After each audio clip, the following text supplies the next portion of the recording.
Hello student, मैं दीक्षा। स्वागत है आपका आपके अपने यूट्यूब चैनल में, जिसमें हम शुरू कर रहे हैं विजन आईएएस के टेस्ट नंबर 3 को, जिसमें अभी तक हमने टेस्ट फर्स्ट और टेस्ट सेकंड दोनों को कवर अप किया हुआ है।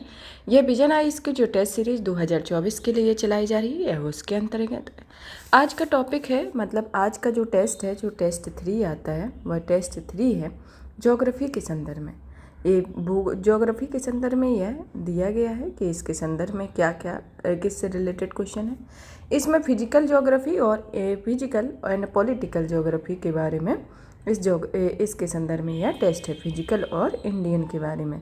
फिजिकल के अंतर्गत पढ़ेंगे जैसे solar system, geomorphology, climatology, soils, natural hazard and disaster, countries, land, climate, resources जैसे Asia, Africa, North America, South Africa, Europe, ये इन सब कंट्रियों के बारे में क्वेश्चन को सॉल्व करेंगे। इसी के साथ ही फिजिकल ज्योग्राफी को भी कंप्लीट करेंगे जो इंडिया की रहेगी, जिसमें introduction, structure and belief, drainage system, weather, soil, natural vegetation, plant and animal life, और साथ में करंट अफेयर पढ़ेंगे जो फरवरी 2023 का करंट अफेयर रहेगा। और इस करंट अफेयर श्रृंखला को देखने के लिए आप हमारे चैनल पर जो हमने विजन आईएएस के मंथली मैगजीन को कवर किया हुआ है उससे आप जाके फरवरी माह के करंट अफेयर को कवर अप कर सकते हैं। चलिए तो स्टार्ट करते हैं आज के हमारे पहले टेस्ट के पहले क्वेश्चन के साथ। एआईबी जो टेस्ट पेपर है वह भी 100 क्वेश्चन इसमें होंगे और इसमें 1/3 माइनस मार्किंग है। यह पूरे यूपीएससी पैटर्न पर आधारित है। आज का ये जो पहला क्वेश्चन आता है इसके अंतर्गत कि निम्नलिखित में से कौन से धरातल पर प्राप्त होने वाले सूर्य तप को प्रभावित करते हैं। मतलब निम्नलिखित में से कौन से कारक होते हैं जो सूर्य तप को प्रभावित करते हैं। इसके अंतर्गत पहला आता है कि पृथ्वी का अपनी धुरी पर घूर्णन होना, दूसरा आता है सूर्य की किरणों का नतिकोण होना, तीसरा आता है दिन की अवधि का होना, चौथा आता है वायुमंडल की पारदर्शिता और पांचवा आता है स्थल विन्यास। अब इनके कूट का प्रयोग करके आपको सही उत्तर की पहचान करना है, जिसमें पहला ऑप्शन आता है आपका कि केवल 1, 2, 3, 4 होगा, दूसरा आता है 2, 4, 5 होगा, तीसरा आता है 1, 3, 5 होगा और पांचवा आता है 1, 2, 3, 4, 5 होगा। तो इसके अंतर्गत आपका कौन सा उत्तर सही होगा कि यह पृथ्वी के घूर्णन के लिए, धरातल के लिए इसके कारक हैं। तो इसमें जो आपका उत्तर होगा, इसकी सूर्य तप में होने वाली भिन्नता के जो कारक होते हैं पांचों ही आते हैं, कि जिसमें पृथ्वी अपनी घूर्णन पर घूर्णन भी करती है, धुरी पर घूर्णन भी करती है, सूर्य की किरणों का नतिकोण भी होता है, दिन की अवधि भी होती है, वायुमंडल में पारदर्शिता भी होती है और स्थल विन्यास भी होता है। तो इसी के साथ ही आपका जो उत्तर होगा ऑप्शन डी आएगा। अब आता है हमारा नेक्स्ट क्वेश्चन। सीढ़ीदार खेत का निर्माण करना मृदा संरक्षण की एक विधि है। सीढ़ीदार खेत का निर्माण करना मृदा संरक्षण की एक विधि है जिनका उपयोग किया जाता है। इसके अंतर्गत आता है, आपके ऑप्शन को जानते हैं। पहला ऑप्शन आता है इसके अंतर्गत कि अवनालिका अपरदन को रोकने व उनके निर्माण को नियंत्रित करने के लिए। दूसरा ऑप्शन आता है कि रेत के टीलों के प्रसार से कृषि योग्य भूमि को बचाने के लिए। तीसरा आता है बंजर भूमि पर पवन और जल के प्रभाव को कम करने के लिए। और चौथा आता है कि भूमि पर बिना अपरदन के सतही प्रभाव को सुनिश्चित करने के लिए। तो सीढ़ीदार खेत का निर्माण मृदा संरक्षण की विधि है, जिसका उपयोग किसके लिए किया जाता है। तो इसके साथ ही आपका जो उत्तर है वह होगा ऑप्शन ए, क्योंकि यह अवनालिका अपरदन को रोकने और उनके निर्माण को नियंत्रित करने के लिए किया जाता है। तो इसी के साथ ही आपका उत्तर ए होगा, क्योंकि जो सीढ़ीदार खेत का निर्माण करना मृदा संरक्षण की एक विधि है और इस विधि के तहत ढाल वाली भूमि पर वर्षा जल के अपप्रवाह को रोका जाता है। साथ ही साथ इससे वर्षा जल को एक जगह एकत्रित नहीं होने दिया जाता और इस प्रकार गंभीर अपरदन को रोका जाता है, जिसमें सीढ़ीदार खेत के खटकों और वाहिकाओं का निर्माण किया जाता है। तो इसके साथ ही आपका उत्तर होगा ऑप्शन ए। अब हमारा नेक्स्ट क्वेश्चन आता है कि भारत में लाल मृदा का निर्माण हुआ है। इसके साथ ही ऑप्शन ए आता है कम वर्षा वाले क्षेत्रों में भूरी वन मृदा के अपक्षय के कारण। दूसरा आता है उच्च वर्षा वाले क्षेत्रों में बलुआ पत्थर और क्वार्टजाई के अपक्षय के कारण। तीसरा आता है कि कम वर्षा वाले क्षेत्रों में रवेदार आग्नेय चट्टानों के अपक्षय के कारण। और चौथा आता है कि उच्च वर्षा वाले क्षेत्रों में सैल और चूना पत्थर के अपक्षय के कारण होता है। तो इसमें आपको इनमें लाल मृदा के निर्माण की प्रक्रिया को बताना है। तो आपका इसमें से जो उत्तर होगा ऑप्शन सी आएगा, जिसमें कम वर्षा वाले क्षेत्रों में रवेदार आग्नेय चट्टानों के अपक्षय के कारण लाल मृदा का निर्माण होता है। और लाल मृदा का जो विकास होता है वह मुख्यतः दक्कन के पठार के पूर्वी तथा दक्षिणी भाग में कम वर्षा वाले क्षेत्रों में होता है। तो यह दक्कन के पठार के पूर्वी और पश्चिमी क्षेत्र वाले पूर्वोत्तर में वाले भाग में होता है। पूर्वी और दक्षिणी भाग में कम वर्षा वाले क्षेत्रों में इसका निर्माण होता है। अब आता है हमारा नेक्स्ट क्वेश्चन 4A आएगा। इसका नंबर 4th नंबर पर क्वेश्चन आता है हमारा, निम्नलिखित में से भारत में उष्णकटिबंधीय सदाबहार वनों के विकास में सहायक है। इसके अंतर्गत पहला कथन आता है पश्चिमी घाट के पश्चिमी ढाल की स्थलाकृति। दूसरा आता है 200 सेंटीमीटर से अधिक वर्षा वाले उष्ण और आर्द्र प्रदेश। तीसरा आता है 35 डिग्री सेल्सियस से ऊपर का औसत वार्षिक तापमान। तो अब जानते हैं नीचे दिए गए कूट में सही उत्तर की पहचान करना है, जिसमें ऑप्शन ए आता है कि 1 और 2 का होना, ऑप्शन बी आता है 2 और 3 का होना, ऑप्शन सी आता है 1 और 3 का होना, ऑप्शन डी आता है 1, 2, 3 होना। तो इसमें आपका उत्तर जो है इसके संदर्भ में आपका उत्तर होगा ऑप्शन ए आएगा, जिसमें आपका पहला और दूसरा कथन सही होगा कि पश्चिमी ढाल की स्थलाकृति के संदर्भ में, और दूसरा आता है कि यह 200 सेंटीमीटर से अधिक वर्षा वाले क्षेत्रों में यह उष्ण एवं आर्द्र होता है। उष्णकटिबंधीय सदाबहार वन जो होते हैं वह पश्चिमी घाट के पश्चिमी ढलान, पूर्वोत्तर क्षेत्र की पहाड़ियों तथा अंडमान निकोबार द्वीप समूह पर पाए जाते हैं। ये उन उष्ण और आर्द्र प्रदेशों में पाए जाते हैं जहाँ वार्षिक वर्षा 200 सेंटीमीटर से अधिक होती है और यहाँ का जो औसत वार्षिक तापमान है वह 22 डिग्री सेल्सियस से अधिक नहीं होता है। तो इसमें क्या दिया गया है 32 डिग्री। तो यहाँ पर क्या होता है, यहाँ का जो वार्षिक तापमान होता है वह 22 डिग्री सेल्सियस होता है। तो इसके साथ ही आपका जो उत्तर होगा ऑप्शन ए आएगा, क्योंकि यहाँ 35 की जगह 22 आएगा। अब हमारा नेक्स्ट क्वेश्चन है कि निम्नलिखित कथनों पर विचार कीजिए, जिसके अंतर्गत पहला कथन आता है कि विषुव के दौरान दुनिया के सभी हिस्सों के दिन और रात बराबर होते हैं। विषुव के दौरान फिर दुनिया के सभी हिस्सों में दिन और रात बराबर होते हैं। दूसरा आता है कथन कि विषुव के प्रत्येक वर्ष जून और दिसंबर के महीने के दौरान आते हैं। तो उपयुक्त कथनों में से कौन सा कथन सही है, जिसके अंतर्गत ऑप्शन ए आता है केवल 1, ऑप्शन बी आता है केवल 2, ऑप्शन सी आता है 1 और 2 दोनों, और ऑप्शन डी आता है ना तो 1 होगा ना तो दूसरा होगा। तो इसमें आपको सही उत्तर की पहचान करनी है कि इसके अंतर्गत आपका क्या उत्तर होगा। इसके अंतर्गत जो है आपका उत्तर ए होगा, क्योंकि इसमें केवल 1 होगा, ऑप्शन ए आएगा, क्योंकि इसमें विषुव के दौरान दुनिया के सभी हिस्सों में दिन और रात बराबर होते हैं। तो इसके साथ ही ऑप्शन ए सही होगा। और दूसरा वाला इस कारण से सही नहीं होगा क्योंकि प्रत्येक वर्ष के 2 दिन सूर्य की किरणें विषुवत व्रत पर सीधी पड़ती हैं, और ऐसा आमतौर पर 21 मार्च और 21 सितंबर को होता है। हालांकि यह तिथि बदलती रहती है क्योंकि प्रत्येक वर्ष में 365 दिन का नहीं होता है। तो इसमें जो विषुव की स्थिति जून एवं दिसंबर में दिखाई गई है, तो जून और दिसंबर ना होकर मार्च और सितंबर में यह स्थिति को देखा जाता है। अब आता है हमारा नेक्स्ट क्वेश्चन, भूमध्य सागरीय क्षेत्र के संदर्भ में निम्नलिखित में से कौन सी ठंडी स्थानीय पवनें होती हैं। और पहला सिरोको, दूसरा मिस्टल, तीसरा बोरो। नीचे दिए गए कूट में से सही उत्तर की पहचान करना है, जिसके अंतर्गत ऑप्शन ए आता है केवल 1, ऑप्शन बी आता है 2 और 3, ऑप्शन सी आता है 1 और 2, और ऑप्शन डी आता है केवल 3। तो इसमें आपको सही उत्तर की पहचान करना है कि आपका क्या उत्तर क्या होगा। तो इसमें आप क्या जो होगा उत्तर, इसमें आएगा आपका उत्तर ऑप्शन बी आएगा, क्योंकि जो पहली वाली है मतलब जो ठंडी के स्थलीय पवनों को पूछा गया है, जिसमें ये जो सिरोको है, सिरोको यह सहारा मरुस्थल में उत्पन्न होने वाली गर्म, सूक्ष्म और धूल भरी पवन है, ना कि यह ठंडी पवन है। तो यह गर्म है। और ये मिस्टल और बोरा जो है वह ठंडी है। मिस्टल जो पाई जाती है वह भूमध्य सागर के उत्तर में आने वाली ठंडी पवन होती है, और बोरा जो है बोरा मिस्टल के समान प्रकृति की ठंडी एवं उत्तर पूर्वी पवन होती है, जो एड्रियाटिक तट पर प्रवाहित होती है। तो मिस्टल और बोरा जो है वह आपकी ठंडी पवन है, और इसके बाद स्थानीय पवन है। इसके बाद सिरोको जो होती है वह गर्म है, जो कि सहारा मरुस्थल में उत्पन्न होती है। तो इसी के साथ ही आपका जो उत्तर होगा ऑप्शन बी आएगा, जिसमें 2 और 3 आएंगे। अब हमारा नेक्स्ट क्वेश्चन आता है कि निम्नलिखित युग्मों पर विचार कीजिए, जिसमें शिखर और अवस्थिति को दिखाया गया। ऑप्शन इसके अंतर्गत पहला आता है कि महेंद्रगिरी की अवस्थिति जो है वह पूर्वी घाट में है, इसमें सही सुमेलित बताना है। दूसरा आता है डोडा बेटा, जिसकी जो उपस्थिति है वह कार्डमम पहाड़ियों में है। और फिर तीसरा आता है अनाईमुडी, जिसकी जो उपस्थिति है वह नीलगिरी पहाड़ियों में है। फिर आता है धूपगढ़, जिसकी अवस्थिति जो है महादेव पहाड़ियों में स्थित है। इसमें उपयुक्त में से कौन सा सही सुमेलित है, इसमें से आपको सही की पहचान करना है, जिसमें ऑप्शन ए आता है कि केवल 1 और 2 का होना, ऑप्शन बी आता है 2 और 3 का होना, ऑप्शन सी आता है 3 और 4 का होना, और ऑप्शन डी आता है 1 और 4 का होना। तो इसमें आपको सही उत्तर की पहचान करना है, जिसमें आपका जो सही सुमेलित है उसमें महेंद्रगिरी जो है पूर्वी घाट से रिलेटेड है, और धूपगढ़ जो है वह महादेव पर्वत श्रृंखला से जुड़ा हुआ है। तो इसमें पहला और चौथा ऑप्शन सही होगा, जिसके साथ ही आपका जो उत्तर होगा वह ऑप्शन डी आएगा इसके अंतर्गत। अब इसमें जो सही सुमेलित नहीं है, इसमें जो डोडा बेटा है, डोडा बेटा कहाँ का हिस्सा है, यह नीलगिरी पर्वत श्रृंखला का हिस्सा है। नीलगिरी पर्वत श्रृंखला का होने के कारण डोडा बेटा है।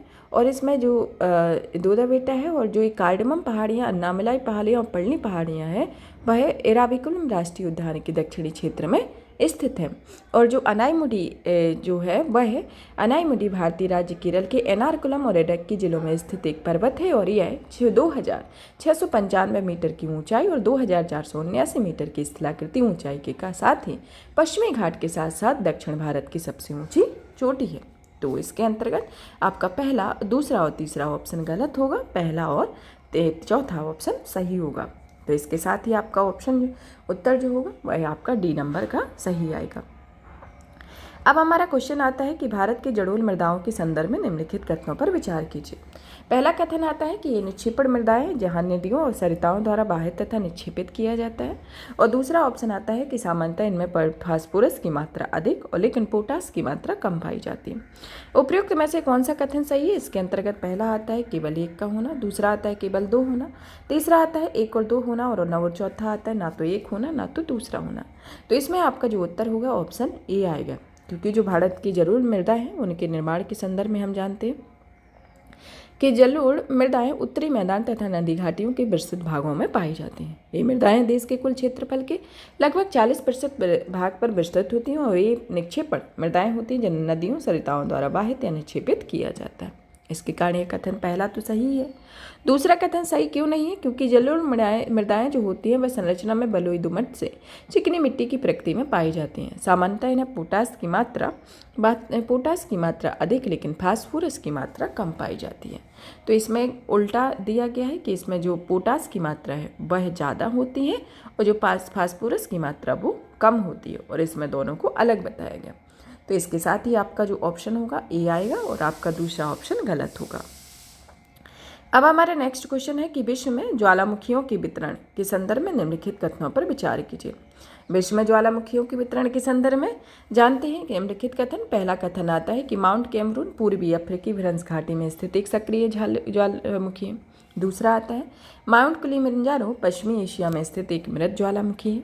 और तीसरा आता है कि अधिकांश ज्वालामुखी गतिविधियां समुद्र के नीचे घटित होती हैं। तो आपको इसमें से उत्तर की पहचान करना है। सही उत्तर जो नहीं है उसकी पहचान करना है, आपको सही नहीं उत्तर बताना है। सही उत्तर नहीं बताने के अंतर्गत आप जानते हैं कि ऑप्शन ए आता है कि 1 और 2 होगा, ऑप्शन बी के अंतर्गत 2 और 3 होगा, ऑप्शन सी के अंतर्गत 1 और 3 होगा, और ऑप्शन डी के अंतर्गत 1, 2, 3 होगा। तो इसमें आपका जो सही उत्तर नहीं होगा, इसमें आएगा आपका ऑप्शन ए आएगा, जिसमें आपका उत्तर जो होगा वह पहला नहीं होगा, जिसमें पहला और दूसरा नहीं होगा, तीसरा ऑप्शन सही होगा। इसमें आता है कि यह जो पहला जो क्यों सही नहीं है, पहला और दूसरा, उसके बारे में जानते हैं कि जो माउंट कैमरून है, माउंट कैमरून के बारे में जानें कि माउंट कैमरून एक सक्रिय ज्वालामुखी है। ये तो सही है कि सक्रिय ज्वालामुखी है, इसमें कई नामों से जाना जाता है। ये रिपब्लिक ऑफ कैमरून में गिनी की खाड़ी के निकट स्थित है, और माउंट कैमरून उप सहारा पश्चिमी और मध्य अफ्रीका के में स्थित सबसे ऊंची चोटी है, तथा यह उत्तरी कैमरून और नाइजीरिया के बीच एक प्राकृतिक सीमा का निर्माण करने वाली पहाड़ियों और पर्वत श्रृंखलाओं का पश्चिमी विस्तार है। तो यह पहाड़ियों और पर्वत श्रृंखलाओं का पश्चिमी विस्तार है, ना कि पूर्वी भ्रंश घाटी का विस्तार है।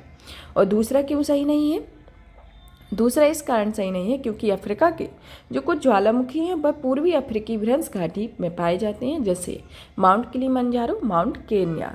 तो ये जो माउंट किलिमंजारो और माउंट केन्या ज्वालामुखी हैं वह पूर्वी एशिया या पूर्वी अफ्रीका में पाए जाते हैं, ना कि पश्चिमी एशिया में। तो इसके कारण इसका पहला और दूसरा सही नहीं है और इसका तीसरा कथन तो सही है। तो इसके साथ ही आपका जो उत्तर होगा ऑप्शन ए आएगा। अब हमारा नेक्स्ट क्वेश्चन आता है 12 नंबर का, जिसमें दिया गया है कि 10 नंबर का कि हाल ही में संस्कृति मंत्रालय ने वर्ष में संत सेवालाल महाराज की जयंती मनाने की घोषणा की है। ये जो निम्नलिखित में से किस समुदाय के आध्यात्मिक गुरु हैं? तो इनके संदर्भ में जानते हैं कि इनके पहला ऑप्शन आता है गुर्जर, दूसरा ऑप्शन आता है हट्टी, तीसरा आता है बंजारा और चौथा आता है कालबेलिया। तो इसमें जो आपका उत्तर होगा वो ऑप्शन सी आएगा कि ये जो महाराज हैं वह बंजारा कम्युनिटी के हैं कि संस्कृति मंत्रालय ने पहली बार वर्ष में बंजारा समुदाय के धर्मगुरु संत सेवालाल महाराज की जयंती को मनाने की घोषणा की हुई है। उनका जो जन्म हुआ तो कर्नाटक के शिवमोगा तथा शिवमोगा जिले में 1739 में हुआ था। ये बंजारा समुदाय की एक समाज सुधारक और आध्यात्मिक गुरु थे। बंजारा समुदाय पूरे भारत में फैला हुआ था और यह एक खानाबदोश समुदाय है जिनकी आबादी लगभग 10 से 12 करोड़ है और ये विभिन्न राज्यों में अनुसूचित जाति, अनुसूचित जनजाति और अन्य पिछड़ा वर्ग के रूप में वर्गीकृत किया गया। इनको आयुर्वेद और प्राकृतिक चिकित्सा में अच्छा ज्ञान होने के कारण उन्हें वनवासियों और खानाबदोश जनजाति के लिए प्रचलित मिथकों और अंधविश्वासों को समाप्त किया था। यहाँ पर यह ऑप्शन सी होगा। अब हमारा नेक्स्ट क्वेश्चन आता है कि निम्नलिखित में से वायुमंडल के उनकी हिस्सेदारी को घटते क्रम में व्यवस्थित कीजिए। पहला आता है कार्बन डाइऑक्साइड, दूसरा आता है ऑक्सीजन, तीसरा आता है हाइड्रोजन, चौथा आता है ऑर्गन। तो निम्नलिखित कूट में सही उत्तर की पहचान करना है, जिसमें ऑप्शन ए आता है कि इसका जो क्रम है वह 2 1 4 3 होगा। दूसरा ऑप्शन आता है 2 4 1 3, तीसरा ऑप्शन आता है 4 2 1 3 और चौथा ऑप्शन आता है 2 3 1 4। तो इसमें जो ऑप्शन आता है आपका उत्तर होगा 2 4 1 3। जो इसका क्रम है, पहले नंबर पर ऑक्सीजन आएगी, फिर इसके बाद आएगी ऑर्गन, फिर आएगा इसके बाद CO2 और फिर उसके बाद आएगी हाइड्रोजन। तो इसमें अंतर्गत यह क्रम जो होगा वह होगा 2 4 1 3 के क्रम में। अब हमारा नेक्स्ट क्वेश्चन आता है कि भारत में गरसोप्पा जलप्रपात का निर्माण किस नदी से द्वारा किया जाता है? Option A Kaveri, option B Sharavati, option C Pennar और ऑप्शन डी आता है तुंगभद्रा। इसमें अंतर्गत जो आपका उत्तर होगा ऑप्शन बी आएगा, क्योंकि यह जो गरसोप्पा जलप्रपात है वह गरसोप्पा या को जोग जलप्रपात भी कहा जाता है और यह कर्नाटक के शिवमोगा या शिमोगा जिले में स्थित है। तो इसके साथ ही जो आपका उत्तर होगा इसमें आएगा ऑप्शन बी आएगा। अब आता है हमारा नेक्स्ट क्वेश्चन कि डेटा दूतावासों के संदर्भ में निम्नलिखित कथनों पर विचार कीजिए। इसके अंतर्गत पहला ऑप्शन आता है कि यह सर्वरों का एक ऐसा समूह होता है जो एक देश के डेटा को दूसरे देश में संग्रहित करता है, और दूसरा आता है कि स्थानीय कानूनों में राजनयिक उन्मुक्ति प्राप्त विश्वास प्राप्त राष्ट्रों का एक भौतिक डेटा केंद्र होता है। इसके अंतर्गत आपको कौन सा उत्तर सही होगा, जिसमें ऑप्शन ए आता है केवल 1, ऑप्शन बी आता है केवल 2, ऑप्शन सी आता है 1 और 2 और ऑप्शन डी आता है ना तो 1 होगा ना तो दूसरा होगा। तो इसमें आपको सही उत्तर की पहचान करना है, जिसमें आपके जो ऑप्शन है दोनों ही सही हैं, क्योंकि डेटा दूतावास के संदर्भ में जाने तो डेटा दूतावास सर्वरों का एक ऐसा समूह होता है जो एक देश के डेटा को दूसरे देश में संग्रहित करता है, किसी अन्य देश में स्थित होते हुए भी है उस देश के क्षेत्राधिकार में होता है। और दूसरा इस कारण से कहीं सही है क्योंकि यह स्थानीय कानूनों में राजनयिक उन्मुक्तियों प्राप्त विश्वास पात्र राष्ट्रों का एक डेटा केंद्र होता है और सरकार केवल गैर व्यक्तिगत डेटा सेट को ही डेटा दूतावास में संग्रहित करने का अनुमति देती है। इसके संदर्भ में पहला और दूसरा ऑप्शन दोनों ही सही होंगे। तो इसके साथ ऑप्शन सी आएगा। अब हमारा नेक्स्ट क्वेश्चन आता है 14 नंबर का, जिसमें आता है कि भारतीय मानसून के संदर्भ में निम्नलिखित कथनों में से कौन सा उत्तर भारत के मानसून विच्छेद का सर्वोत्तम वर्णन करता है? इसके अंतर्गत ऑप्शन ए आता है कि उत्तर भारत में मानसून गर्त के साथ उष्णकटिबंधीय चक्रवातों की संख्या कम होती है। दूसरा आता है कि वर्षा करने वाली मानसूनी पवनें भारत के पश्चिमी तट के समानांतर बहती हैं। तीसरा आता है कि वर्षा करने वाली मानसूनी पवनें भारत के पूर्वी तट के समानांतर होती है। और चौथा आता है कि पश्चिमी जेट स्ट्रीम उत्तर भारतीय मैदान में अपनी स्थिति को पीछे हट जाती है। तो इसमें आपको बताना है कि आपका ऑप्शन कौन सा सही होगा। तो इसके साथ ही जो आपका ऑप्शन होगा ऑप्शन ए सही आएगा, क्योंकि जो भारतीय दक्षिण पश्चिम मानसून की अवधि के दौरान एक बार कुछ दिनों तक वर्षा होने के बाद भी यदि एक या एक से अधिक सतह पर वर्षा नहीं होती है तो इसे मानसून विच्छेद कहा जाता है। मतलब मानसून विच्छेद किसे कहा जाता है? मानसून विच्छेद उसे कहा जाता है जब एक या एक से अधिक सप्ताह तक वर्षा नहीं होती है, तो वहाँ पर मानसून विच्छेद की स्थिति पैदा होती है। इस वर्षा के मौसम में सूखे के दौर में काफ़ी सामान्य होते हैं और ये विच्छेद विभिन्न क्षेत्रों की विभिन्न कारणों से होते हैं जो निम्नलिखित होते हैं, जिसमें उत्तर भारत के मानसून विच्छेद मानसून गर्त के साथ उष्णकटिबंधीय चक्रवातों की संख्या कम हो जाने और अतः उष्णकटिबंधीय अभिसरण क्षेत्र की स्थिति में बदलाव आने से होता है। पश्चिमी तट पर मानसून विच्छेद तब होता है जब आर्द्र पवनें तट के समानांतर बहती हैं।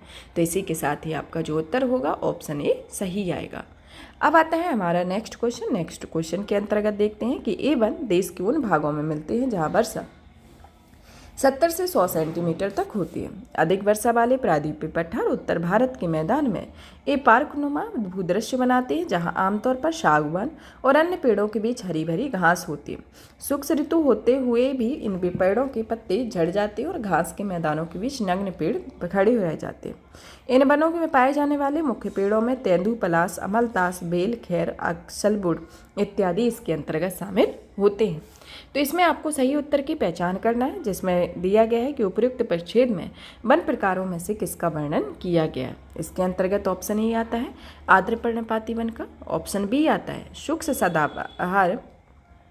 शुष्क पर्णपाती वन का, ऑप्शन सी आता है अर्ध सदाबहार वन का और ऑप्शन डी आता है उष्णकटिबंधीय कांटेदार वन का।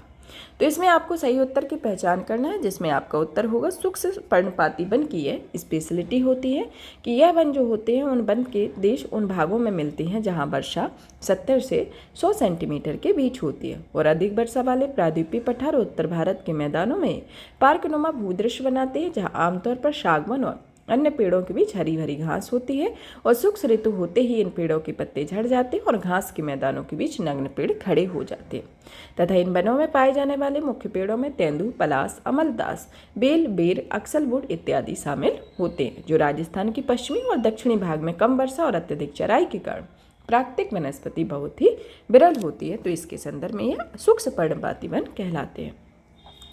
अब हमारा नेक्स्ट क्वेश्चन आता है कि पेरिस क्लब के संदर्भ में निम्नलिखित कथनों पर विचार कीजिए, जिसके अंतर्गत पहला आता है कि इसका उद्देश्य उन देशों के बीच संधारणीय ऋण राहत समाधान योजना है जो अपने द्विपक्षीय ऋणों का भुगतान नहीं करती है, और दूसरा आता है कि भारत इस क्लब का एक सदस्य है। तो उपयुक्त कथनों में से कौन सा कथन सही है, जिसमें आता है केवल एक का होना, को दूसरा आता है केवल दो, और तीसरा आता है एक और दो दोनों, और डी आता है ना तो एक होगा ना तो दूसरा होगा। तो इसके साथ ही आपका जो उत्तर होगा ऑप्शन ए आएगा, जिसमें इसका उद्देश्य जो होता है पेरिस क्लब का उद्देश्य उन देशों की संधारणीय ऋण राहत समाधान योजना से होता है जो द्विपक्षीय ऋणों के भुगतान नहीं करती है, और इसमें भारत इस क्लब का सदस्य नहीं है। मतलब भारत के साथ साथ चीन भी ऐसा है जो इसका सदस्य नहीं है, बल्कि यह तदर्थ भागीदार की तरह कार्य करता है। तो इसके साथ ही आपका जो उत्तर होगा ऑप्शन ए आएगा। अब हमारा नेक्स्ट क्वेश्चन आता है इसके अंतर्गत 17 नंबर का कि निम्नलिखित कथनों पर विचार कीजिए, जिसके अंतर्गत पहला कथन आता है कि चिल्का झील भारत की सबसे ताजी जल की सबसे बड़ी झील है, और दूसरा कथन आता है कि भारत का एकमात्र सक्रिय ज्वालामुखी लक्षद्वीप समूह के बेरन द्वीप पर स्थित है। उपयुक्त कथन में से कौन सा कथन सही है, इसके अंतर्गत ऑप्शन ए आता है केवल एक का होना, ऑप्शन दूसरा आता है केवल दो का होना, ऑप्शन सी आता है एक और दो का होना, और ऑप्शन डी आता है ना तो एक होना ना तो दूसरा होना। तो इसमें आपका उत्तर जो होगा ऑप्शन डी आएगा, जिसमें ना तो कथन एक सही है ना तो दूसरा सही है। इसके एक्सप्लेनेशन को देखते हैं कि चिल्का झील भारत की सबसे बड़ी खारे पानी की झील है, ना कि भारत की ताजे जल की झील है। यह उड़ीसा राज्य के महानदी डेल्टा में स्थित दक्षिण में स्थित है, जिसे 1981 में चिल्का झील को साम्राज्य अभिसमय के तहत अंतर्राष्ट्रीय महत्व की पहली भारतीय आर्द्रभूमि नामित की गई थी। यह भारतीय उपमहाद्वीप पर प्रवासी पक्षियों के लिए सबसे बड़ा शीतकालीन पर्यावास है और झील पादपों जंतुओं के अनेक संकटापन्न प्रजातियों का आवास होता है, और झील बड़े मत्स्य संसाधनों वाले एक पारिस्थितिक तंत्र होते हैं, और ये तट के आसपास के द्वीपों में 132 गांवों में रहने वाले 150,000 से अधिक मछुआरों स्थानीय लोगों की भरण पोषण का साधन है। इसके संदर्भ में और फिर आता है कि भारत का एकमात्र सक्रिय ज्वालामुखी जो है वह अंडमान निकोबार द्वीप समूह में के बेरन द्वीप में स्थित है।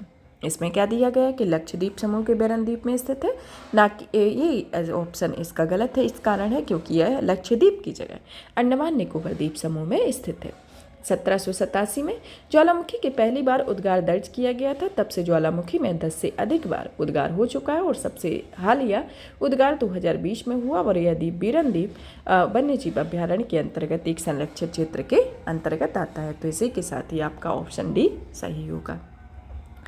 अब आता है कि 18वें नंबर का क्वेश्चन कि ये स्थानीय तूफानों के प्रकार हैं जो बंगाल और असम में शाम के समय भयंकर एवं विनाशकारी वर्षायुक्त पवनों के रूप में चलते हैं। ये जो बौछारें होती हैं वह चाय, पटसन, चावल की खेती के लिए उपयोगी हैं। असम में इन तूफानों को बारडोली छेड़ा के नाम से जाना जाता है। तो उपयुक्त परिच्छेद में से निम्नलिखित में से यह किस स्थानीय तूफान का उल्लेख करता है? तो इसके साथ ही ऑप्शन ए आता है लू, ऑप्शन बी आता है फूलों की बौछार, ऑप्शन सी आता है काल वैशाखी और ऑप्शन डी आता है आम्र वर्षा। तो इसके साथ ही आपका जो उत्तर है ऑप्शन सी आएगा, जिसमें काल वैशाखी आता है कि देश के उत्तरी भाग में ग्रीष्म ऋतु में अत्यधिक गर्मी तथा गिरता हुआ वायुदाब होता है, जो उपमहाद्वीप में गर्म होने के कारण जुलाई में अंततः उष्णकटिबंधीय अवशिष्टारण क्षेत्र ITCZ में उत्तर की ओर खिसक कर 25 डिग्री उत्तरी अक्षांश रेखा पर स्थित हो जाता है और इसे काल वैशाखी कहा जाता है, स्थानीय तूफानों वाले तूफान को। अब आता है हमारा नेक्स्ट क्वेश्चन कि भूकंप के मापन के संदर्भ में निम्नलिखित कथनों पर विचार कीजिए। इसके अंतर्गत पहला कथन आता है कि रिएक्टर स्केल एक तीव्रता वाला पैमाना होता है जिसकी गणना तरंगों के आयाम के लघुगणक द्वारा की जाती है। दूसरा आता है कि यह मर्कैली पैमाने की एक गहनता का पैमाना होता है जिसका उपयोग मानव जीवन पर भूकंप के प्रभाव को मापने के लिए किया जाता है। तो इसमें आता है ऑप्शन ए आता है कि केवल एक सही होगा, ऑप्शन बी आता है केवल 2 सही होगा और ऑप्शन सी आता है 1 और 2 दोनों सही होगा और ऑप्शन डी आता है ना तो एक सही होगा ना तो दूसरा सही। इसमें आपको उत्तर देना है कि आपका उत्तर जो होगा केवल ऑप्शन 1 और 2 दोनों सही होगा। तो इसके साथ ही ऑप्शन सी आएगा। अब क्वेश्चन आता है कि भारतीय उपमहाद्वीप में ग्रीष्म ऋतु में मौसम की निम्नलिखित में से कौन सी विशेषताएं होती हैं? इसके अंतर्गत पहला कथन आता है कि उष्णकटिबंधीय अभिसरण क्षेत्र का 20 डिग्री से 25 डिग्री उत्तर में स्थानांतरण होता है। दूसरा आता है कि यह पूर्वी जेट धाराओं का वापस लौटना होता है और तीसरा आता है कि यह प्रायद्वीप पर पश्चिमी जेट धाराओं की शुरुआत होती है। तो इसमें से सही उत्तर की पहचान करना है, जिसमें पहला आता है कि केवल 1 का होना, दूसरा आता है 2 और 3 का होना, तीसरा आता है 1 और 3 का होना, चौथा आता है केवल 2 का होना। तो इसमें आपका जो उत्तर है ऑप्शन ए आएगा, क्योंकि केवल एक ही कथन इसमें सही है कि उष्णता उष्णकटिबंधीय अभिसरण क्षेत्र में 20 डिग्री से 25 डिग्री सेल्सियस तक होता है और इसका दूसरा कथन इस कारण से सही नहीं है क्योंकि यह पूर्वी जेट धाराओं द्वारा वापस नहीं लौटता है बल्कि यह पश्चिमी जेट धाराओं के द्वारा भारतीय क्षेत्रों में वापस लौटता है। इसीलिए वैज्ञानिकों ने इसे भूमध्य रेखीय द्रोणी के उत्तर की ओर खिसकने और पश्चिमी जेट प्रवाह के मैदान के उत्तरी भाग में लौटने के लिए एक अंतर संबंध को माना है। और इसका तीसरा कथन इस कारण से सही नहीं क्योंकि यह ऊपरी स्तर पर जून में प्रायद्वीप के दक्षिणी भाग पर एक पूर्वी जेट प्रवाह 90 किलोमीटर प्रति घंटा की रफ्तार से चलता है। नहीं, इसमें यह पश्चिमी जेट धाराओं की शुरुआत के संदर्भ में दिखाया गया है, जो कि इसका कथन गलत है। तो इसी के साथ ही आपका उत्तर जो होगा ऑप्शन ए सही आएगा।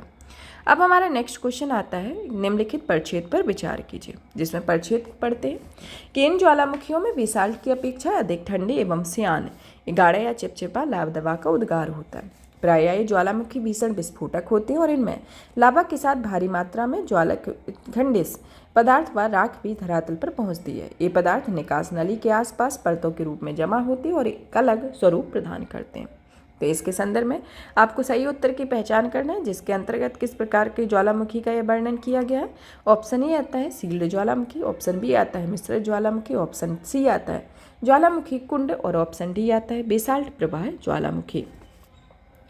तो इसमें आपका जो उत्तर होगा ऑप्शन बी आएगा, क्योंकि यह मिश्रित ज्वालामुखी के संदर्भ में बात करता है कि इन ज्वालामुखियों में बेसाल्ट की अपेक्षा अधिक ठंडे और श्यान या गाढ़े या चिपचिपा लावा का उद्गार होता है। प्रायः ज्वालामुखी जो होते हैं वह भीषण विस्फोटक होते हैं और इनमें लावा के साथ भारी मात्रा में ज्वालामुखी खंड पदार्थ व राख की भी धरातल पर पहुंचती है और ये पदार्थ निकास नली के आसपास की परतों के रूप में जमा होते हैं और इनके जमाव से मिश्रित ज्वालामुखियों के रूप में दिखाई देते हैं। तो यह मिश्रित ज्वालामुखी होते हैं। अब हमारा नेक्स्ट क्वेश्चन आता है कि नेक्स्ट क्वेश्चन में आता है कि भारत में मानसून वर्षा के वितरण और दिशा के संदर्भ में निम्नलिखित कथनों पर विचार कीजिए, जिसके अंतर्गत पहला कथन आता है कि ये पश्चिमी हिमालय में इनकी वर्षा प्रायः अरब सागर की शाखा और बंगाल की खाड़ा शाखा से मिलने से होती है। दूसरा ऑप्शन आता है, कथन आता है कि बंगाल की खाड़ी की शाखा को भारतीय उपमहाद्वीप की ओर विक्षेपित करने के लिए अराकान घाटी की महत्वपूर्ण भूमिका होती है। तो इसमें उपयुक्त में से आपको सही उत्तर की पहचान करना है, जिसमें ऑप्शन ए आता है कि केवल एक का होना, ऑप्शन बी आता है कि केवल दो का होना, ऑप्शन सी आता है एक और दो दोनों होना, और ऑप्शन डी आता है ना तो एक होगा ना तो दूसरा होगा। तो इसके साथ ही आपका जो उत्तर होगा ऑप्शन सी आएगा, जिसमें ऑप्शन एक और दो दोनों ही सही होते हैं। अब हमारा क्वेश्चन आता है 23 नंबर का, जिसमें क्वेश्चन आया है कि ताजे जल के निम्नलिखित स्रोतों के हिस्सों को प्रतिशत के बढ़ते क्रम में प्रदर्शित कीजिए। जिसके अंतर्गत पहला आता है कि हिमटोपी और हिमानी का होना, दूसरा आता है झील, तीसरा आता है वायुमंडल और चौथा आता है सरिताएं एवं नदियाँ।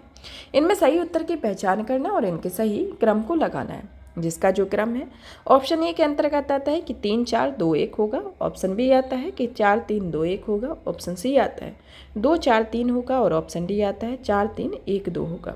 तो इसमें जो आपका उत्तर होगा ऑप्शन बी आएगा, जिसमें 4 3 2 1 इसके अंतर्गत आपका ऑप्शन सही होगा कि सरिताएं एवं नदियाँ आती हैं। फिर इसमें वायुमंडल होता है, फिर झील, हिमटोपी और हिमानियाँ इसके संदर्भ में पृथ्वी पर जल के वितरण का एक असमान वितरण को दिखाया गया। अब आता है हमारा नेक्स्ट क्वेश्चन कि रिवर सिटीज अलायंस के संदर्भ में निम्नलिखित कथनों पर विचार कीजिए। पहला कथन आता है कि यह अलायंस केवल उन शहरों के लिए खुला होता है जो गंगा नदी के किनारे स्थित होते हैं, और दूसरा आता है कि राष्ट्रीय स्वच्छ गंगा मिशन और राष्ट्रीय शहरी कार्य संस्थान के बीच सहयोगी प्रयास है। उपयुक्त कथन में से कौन सा कथन सही है? इसके अंतर्गत पहला कथन आता है कि केवल एक का होना, दूसरा आता है केवल दो का होना, तीसरा आता है एक और दो का होना, और ऑप्शन डी आता है ना तो एक होना ना तो दूसरा होना। तो इसमें जो उत्तर होगा ऑप्शन बी आएगा, जिसमें केवल दो इसका उत्तर सही होगा। इसका पहला जो ऑप्शन होगा वह सही नहीं होगा। आरसीए जो है वह भारत के सभी नदी शहरों के लिए खुला होता है, और यह कोई भी नदी शहर किसी भी समय इसमें शामिल हो सकता है। इसमें यह सिर्फ गंगा नदी के किनारे स्थित शहरों के लिए यह लागू नहीं होता है।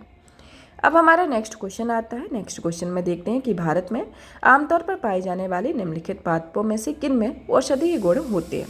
जिसमें पहला सर्पगंधा, दूसरा बबूल, तीसरा अर्जुन, चौथा कचनार होता है।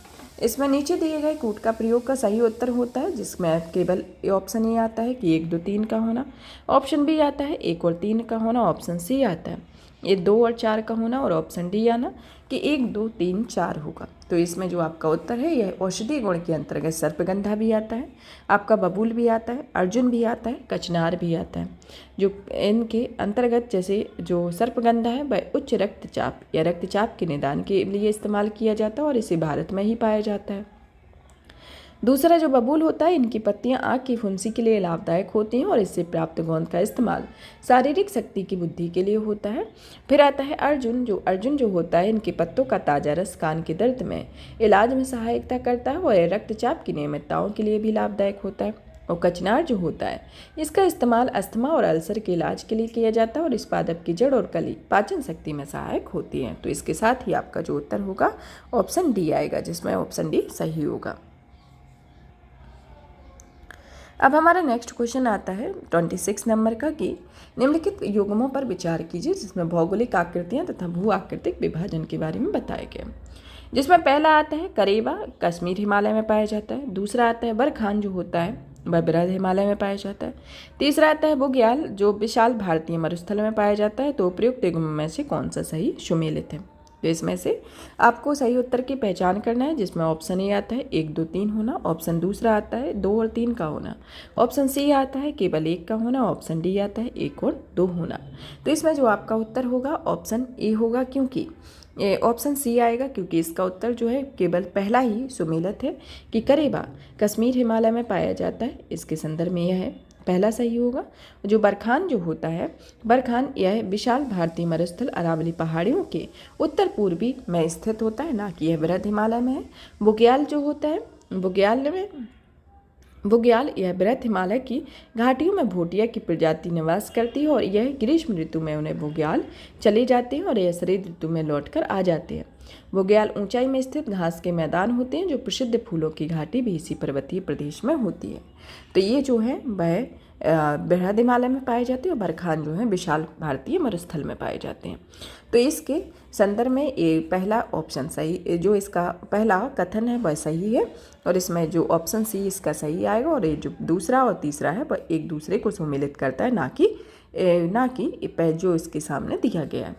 अब हमारा नेक्स्ट क्वेश्चन आता है कि भूकंप के संदर्भ में निम्नलिखित कथनों पर विचार कीजिए। पहला कथन आता है कि सतह पर उच्च तरंग का आयाम के कारण गहरे उद्गम केंद्र वाले भूकंप अत्यधिक विनाशकारी होते हैं। दूसरा ऑप्शन आता है या दूसरा कथन आता है कि विश्व के कुल भूकंपों में भूकंपों में से 65% भूकंप परिप्रशांत महासागरीय पट्टी से आते हैं।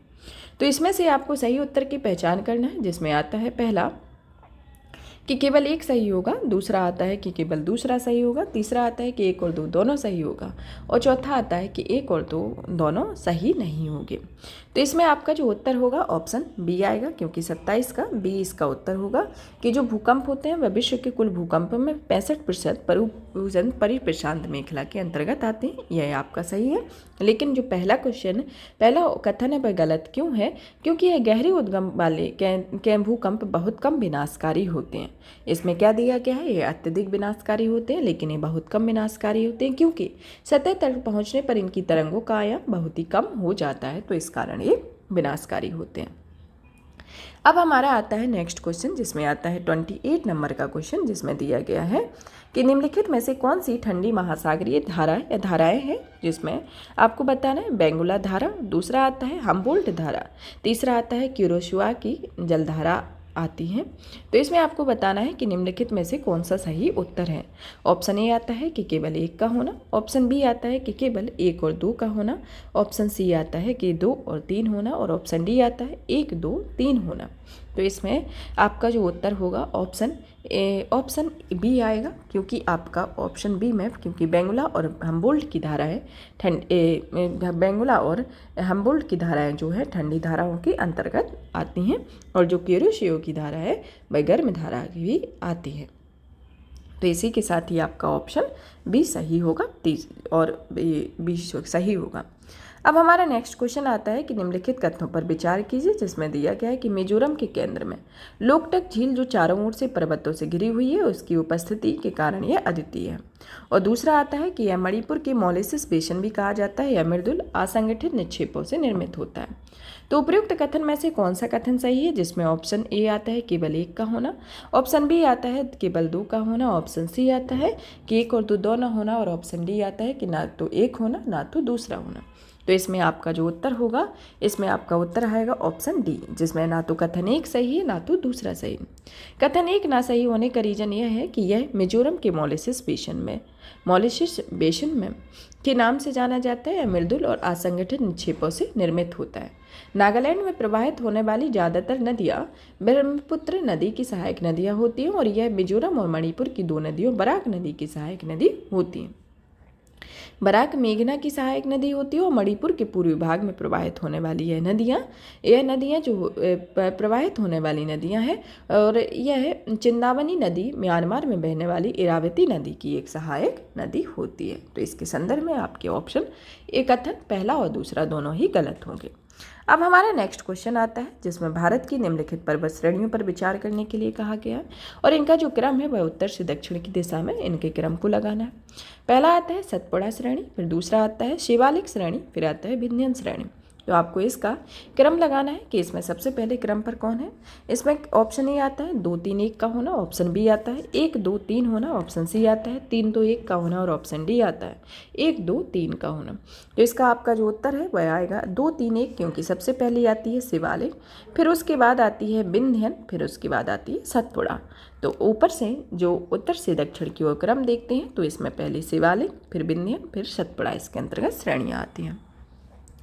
अब हमारा नेक्स्ट क्वेश्चन आता है कि मृदा अपर्दन के संदर्भ में निम्नलिखित कथनों पर विचार कीजिए, जिसके अंतर्गत पहला कथन आता है कि यह सामान्यतः अवनालिका अपर्दन शुष्क और शुष्क समतल मरुस्थल भूमि पर पाए जाते हैं। दूसरा आता है कि यह परत अपर्दन तीव्र ढालों पर सामान्य होते हैं, और तीसरा आता है कि ये ऐसे क्षेत्र होते हैं जिससे अवनालिकाएं अथवा बीहड़ अधिक संख्या में होते हैं, उन्हें उत्खात भूमि या स्थलाकृति कहा जाता है।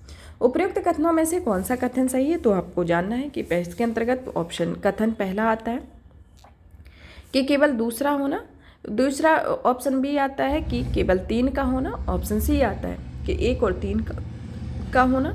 और ऑप्शन डी आता है 1, 2, 3 होना। तो इसमें आपको सही उत्तर की पहचान करना है। तो इसके साथ ही आपका जो उत्तर होगा ऑप्शन बी आएगा, जिसमें सिर्फ तीसरा कथन सही है, पहला और दूसरा इसमें गलत है। अब जानते हैं कि पहला और दूसरा क्यों गलत है। पहला, जैसे अवनालिका अपरतन जो सामान्यतः तीव्र ढालों पर होता है, वर्षा से गहरी जो अवनालिकाएं होती है वह कृषि भूमियों को छोटे छोटे टुकड़ों में खंडित कर देती हैं तथा जिनसे भी कृषि के लिए अनुपयुक्त हो जाती हैं।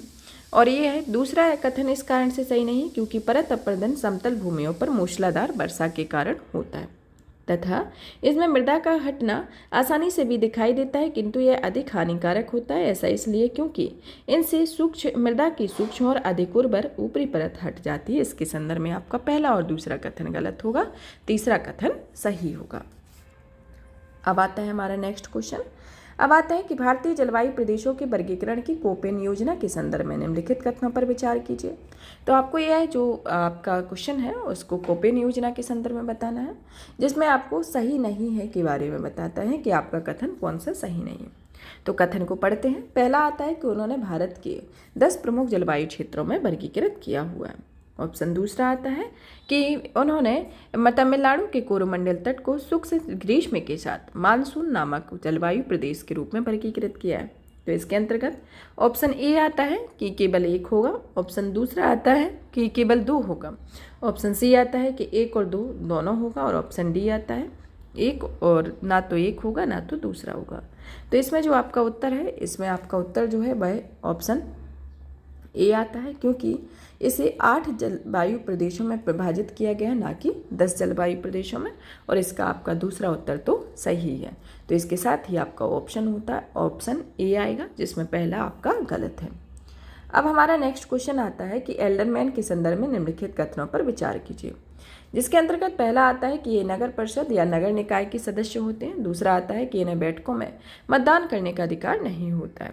तो उपयुक्त कथनों में से कौन सा कथन सही है, जिसमें पहला आता है कि केवल 1 का होना, दूसरा आता है केवल 2 होना, तीसरा आता है 1 और 2 दोनों सही होना, और ऑप्शन डी आता है ना तो 1 होना ना तो दूसरा होना। एल्डरमैन के संदर्भ में इसके जो कथन है वह पहला और दूसरा दोनों ही सही हैं। तो इसके साथ ही ऑप्शन सी आपका सही होगा। अब हमारा नेक्स्ट क्वेश्चन आता है 34 नंबर का, जिसमें देखते हैं कि निम्नलिखित में से कौन से हिमालय पर्वत श्रेणी के वनस्पति आवरण में पाए जाते हैं। जिसके अंतर्गत पहला आता है कि पर्णपाती वन, दूसरा आता है पर्वतीय आर्द्रशीतोष्ण वन, तीसरा आता है सदाबहार चौड़ी पत्ती वाले वृक्ष, चौथा आता है शीतोष्ण घास के मैदान, और पांचवा आता है अल्पाइन वन। तो नीचे दिए गए कूट में सही उत्तर की पहचान करना है, जिसके अंतर्गत ऑप्शन ए आता है 1, 2, 3, 5, ऑप्शन बी आता है 1, 2, 4 का होना, ऑप्शन सी आता है 3 और 5 का होना, और ऑप्शन डी आता है 1, 2, 3, 4, 5 का होना। तो इसमें आपको सही उत्तर की पहचान करना है, जिसमें आपको बताना है कि इसमें आपका जो उत्तर होगा ऑप्शन डी आएगा, क्योंकि यह जो हिमालय पर्वत श्रेणी में इसमें जो इसका जो विवरण बताया गया है वह इसके साथ ये पाँचों ही इसमें सही हैं कि यह ऊंचाई के बढ़ने के साथ साथ यह हिमालय पर्वत श्रृंखला में उष्णकटिबंधीय वनों से लेकर टुंड्रा में पाई जाने वाली प्राकृतिक वनस्पति पाई जाती है। तो इसी के साथ ही आपके जो उत्तर होगा ऑप्शन डी सही होगा कि चारों ही कथन इसमें सही हैं। अब हमारा क्वेश्चन आता है कि हमारे सौरमंडल के संदर्भ में निम्नलिखित कथनों या निम्नलिखित ग्रहों को उनके घनत्व के क्रम में बढ़ते क्रम में व्यवस्थित कीजिए, जिसमें पहला आता है बुध, दूसरा आता है पृथ्वी, तीसरा आता है मंगल, चौथा आता है बृहस्पति। तो नीचे दिए गए कूट का सही उत्तर की पहचान करना है, जिसमें पहला आता है 1, 3, 4, 2 का होना, दूसरा आता है 4, 3, 1, 2 होना, तीसरा आता है 4, 1, 2, 3 होना, और ऑप्शन डी आता है 3, 4, 2, 1 होना। तो इसमें से आपको सही उत्तर की पहचान करना है, जिसमें आपका उत्तर होगा 4, 3, 1, 2 कि इसमें बृहस्पति, मंगल, बुध और पृथ्वी इसके संदर्भ में आपका ये सीक्वेंस होगा, जिसके साथ ही ऑप्शन बी आएगा। अब हमारा नेक्स्ट क्वेश्चन आता है कि समशीतोष्ण महाद्वीपीय स्टेपी जलवायु के संदर्भ में विचार कीजिए के कथनों पर विचार कीजिए, जिसमें पहला कथन आता है कि इस पर समुद्री प्रभाव कम होता है, दूसरा आता है कि इसमें पर्णपाती वृक्ष पाए जाते हैं जो ठंडे और शुष्क मौसम में अपनी पत्तियां गिरा देते हैं, और तीसरा कथन आता है इसमें फोन और चिनूक जैसी स्थानीय पवनों की उपस्थिति होती है। तो उपयुक्त कथनों में से कौन सा कथन सही होगा, जिसके अंतर्गत ऑप्शन ए आता है कि केवल 1 और 2 का होना, ऑप्शन बी आता है कि 1, 2 और 3 का होना, ऑप्शन सी आता है 1 और 3 का होना और ऑप्शन डी आता है 1, 2, 3 होना। तो इसमें आपका जो उत्तर है 1 और 3 होगा, इसके अंतर्गत ऑप्शन सी आएगा। अब हमारा 37 नंबर का क्वेश्चन आता है कि जिसमें बताया गया कि बालदलों के संदर्भ में निम्नलिखित कथनों पर विचार कीजिए। इसके अंतर्गत पहला कथन आता है कि पक्षाघ मेघ अधिक ऊंचाई पर बनते हैं पर पंख के समान प्रतीत होते हैं। दूसरा आता है कि कपासी मेघ एक चपटे आकार के साथ रुई के समान दिखते हैं और इन्हें इधर उधर बिखरे हुए होते हैं। और तीसरा आता है कि स्तरीय बादल काले या गहरे स्लेटी रंग के होते हैं और मध्य स्तरों पर पृथ्वी की सतह पर बहुत नजदीक बनते हैं। तो आपको उपयुक्त कथनों में से कौन सा कथन सही है, इसकी पहचान करना है। तो इसके साथ ही पहला कथन आता है आपका कि केवल 1 होगा, और दूसरा आता है 1 और 2 होगा, तीसरा आता है 2 और 3 होगा और चौथा आता है 1, 2, 3 होगा। तो इसमें आपका जो उत्तर है इसके अंतर्गत आपका जो उत्तर आएगा वह ऑप्शन बी आएगा। ये ऑप्शन बी इसके अंतर्गत सही है, जिसमें 1 और 2 कथन सही है और तीसरा इसका कथन गलत है। अब हमारा क्वेश्चन आता है कि भारत वन स्थिति रिपोर्ट 2021 के संदर्भ में निम्नलिखित कथनों पर विचार कीजिए। इसके अंतर्गत पहला आता है कि भारत में कुल वनावरण 25% से कम है। दूसरा आता है कि कुल वनावरण में सघन वनों की तुलना में खुले वनों का भाग अधिक होता है। तीसरा आता है कि लक्षद्वीप में 0% वन क्षेत्र पाया जाता है। तो उपयुक्त कथनों में से कौन सा कथन सही होगा, इसके अंतर्गत आता है कि केवल 1 और 2 का होना, दूसरा आता है केवल 2 होना, तीसरा आता है 1 और 3 का होना और चौथा आता है 1, 2, 3 होना। तो इसमें आपका जो उत्तर होगा ऑप्शन सी आएगा, जिसमें पहला और तीसरा इसका कथन सही है और इसमें दूसरा सही नहीं है, क्योंकि जो इसमें जो खुला वन क्षेत्र का जो वनावरण है वह 10% से अधिक परंतु 40% से कम वृक्ष छत्र घनत्व वाली सभी भूमियाँ इसके अंतर्गत शामिल होती है और इस श्रेणी के अंतर्गत वनावरण जो है 9.35% है। इसी के साथ ही इसका जो उत्तर होगा ऑप्शन सी आएगा, एक और तीसरे कथन के साथ सही होगा। अब आता है हमारा नेक्स्ट क्वेश्चन कि हाल ही में सुर्खियों में रहा एब्राइट क्या होता है। यह एक ऑप्शन ये आता है कि यह एक दुर्लभ मृदा तत्व है, दूसरा आता है ऑप्शन कि यह एक उल्का पिंड है, ऑप्शन सी आता है यह एक क्रिप्टो करेंसी और ऑप्शन डी आता है प्रयोगशाला में विकसित एक प्रकार का हीरा है। तो इसमें आपको सही उत्तर की पहचान करना है। तो आपका उत्तर जो होगा एक बी आएगा, क्योंकि यह एक एब्राइट जो है वह एक प्रकार का उल्का पिंड है। इसके अंतर्गत इसका ऑप्शन बी आएगा। अब हमारा क्वेश्चन आता है, सबसे पहले क्वेश्चन 40 नंबर का आता है कि निम्नलिखित में से किस प्रकार के अपर्दन से मृदा एक समान से पूरे परत से पूरे सतह से घट जाती है। इसके साथ ही ऑप्शन ए आता है अवनालिका अपर्दन से, दूसरा आता है रिल अपर्दन से, तीसरा आता है परत अपर्दन से और चौथा आता है तटीय अपर्दन से। तो इसमें जो आपका उत्तर है वह ऑप्शन सी आएगा, जिसमें परत अपर्दन होगा। अब हमारा नेक्स्ट क्वेश्चन आता है कि निम्नलिखित युग्म पर विचार कीजिए, जिसमें से पहला आता है शैलें और प्रकारों को दिया गया और इसमें ऑप्शन दिए गए हैं। पहली शैल होती है जैसे गैब्रो जो कि रूपांतरित शैल का प्रकार है, दूसरा आता है कि चूना पत्थर अवसादी शैल का, तीसरा आता है संगमरमर जो आग्नेय शैल का और इसका उपयुक्त में से आपको सही उत्तर की पहचान करना है। तो इसमें आपका जो उत्तर होगा ऑप्शन ए, उत्तर नहीं पहले नंबर पर ऑप्शन जानते हैं कि इसके अंतर्गत पहला आता है कि केवल 1 और 2 का होना, दूसरा आता है कि केवल 2 का होना, तीसरा आता है केवल 1 और 3 का होना और चौथा आता है केवल 3 का होना। तो इसके साथ ही आपका उत्तर होगा ऑप्शन बी, जिसमें केवल कथन दूसरा सही है, मतलब कि चूना पत्थर जो है वह अवसादी चट्टान है, गैब्रो जो है वह आग्नेय चट्टान के अंतर्गत आती है और संगमरमर जो है वह कायांतरित चट्टान के अंतर्गत आता है। तो इसमें भी जो सीक्वेंस है वह एक दूसरे को मेल खाता है। अब आता है हमारा नेक्स्ट क्वेश्चन कि निम्नलिखित कथनों में से कौन सा भारत के दक्षिणी भाग में कम वार्षिक और दैनिक तापांतर के कारण होता है। पहला कथन आता है कि भारत का दक्षिणी भाग उष्णकटिबंधीय क्षेत्र में स्थित है, दूसरा आता है कि भारत के दक्षिणी भाग में एक लंबी तटरेखा होती है। तो इस कोड का प्रयोग का सही उत्तर देना है कि ऑप्शन ए आता है केवल 1 का होना, ऑप्शन बी आता है केवल 2 का होना, ऑप्शन सी आता है 1 और 2 का होना, ऑप्शन डी आता है ना तो 1 होना ना तो दूसरा होना। तो इसमें आपका उत्तर जो होगा ऑप्शन सी आएगा, जिसमें कथन 1 और 2 दोनों ही सही हैं।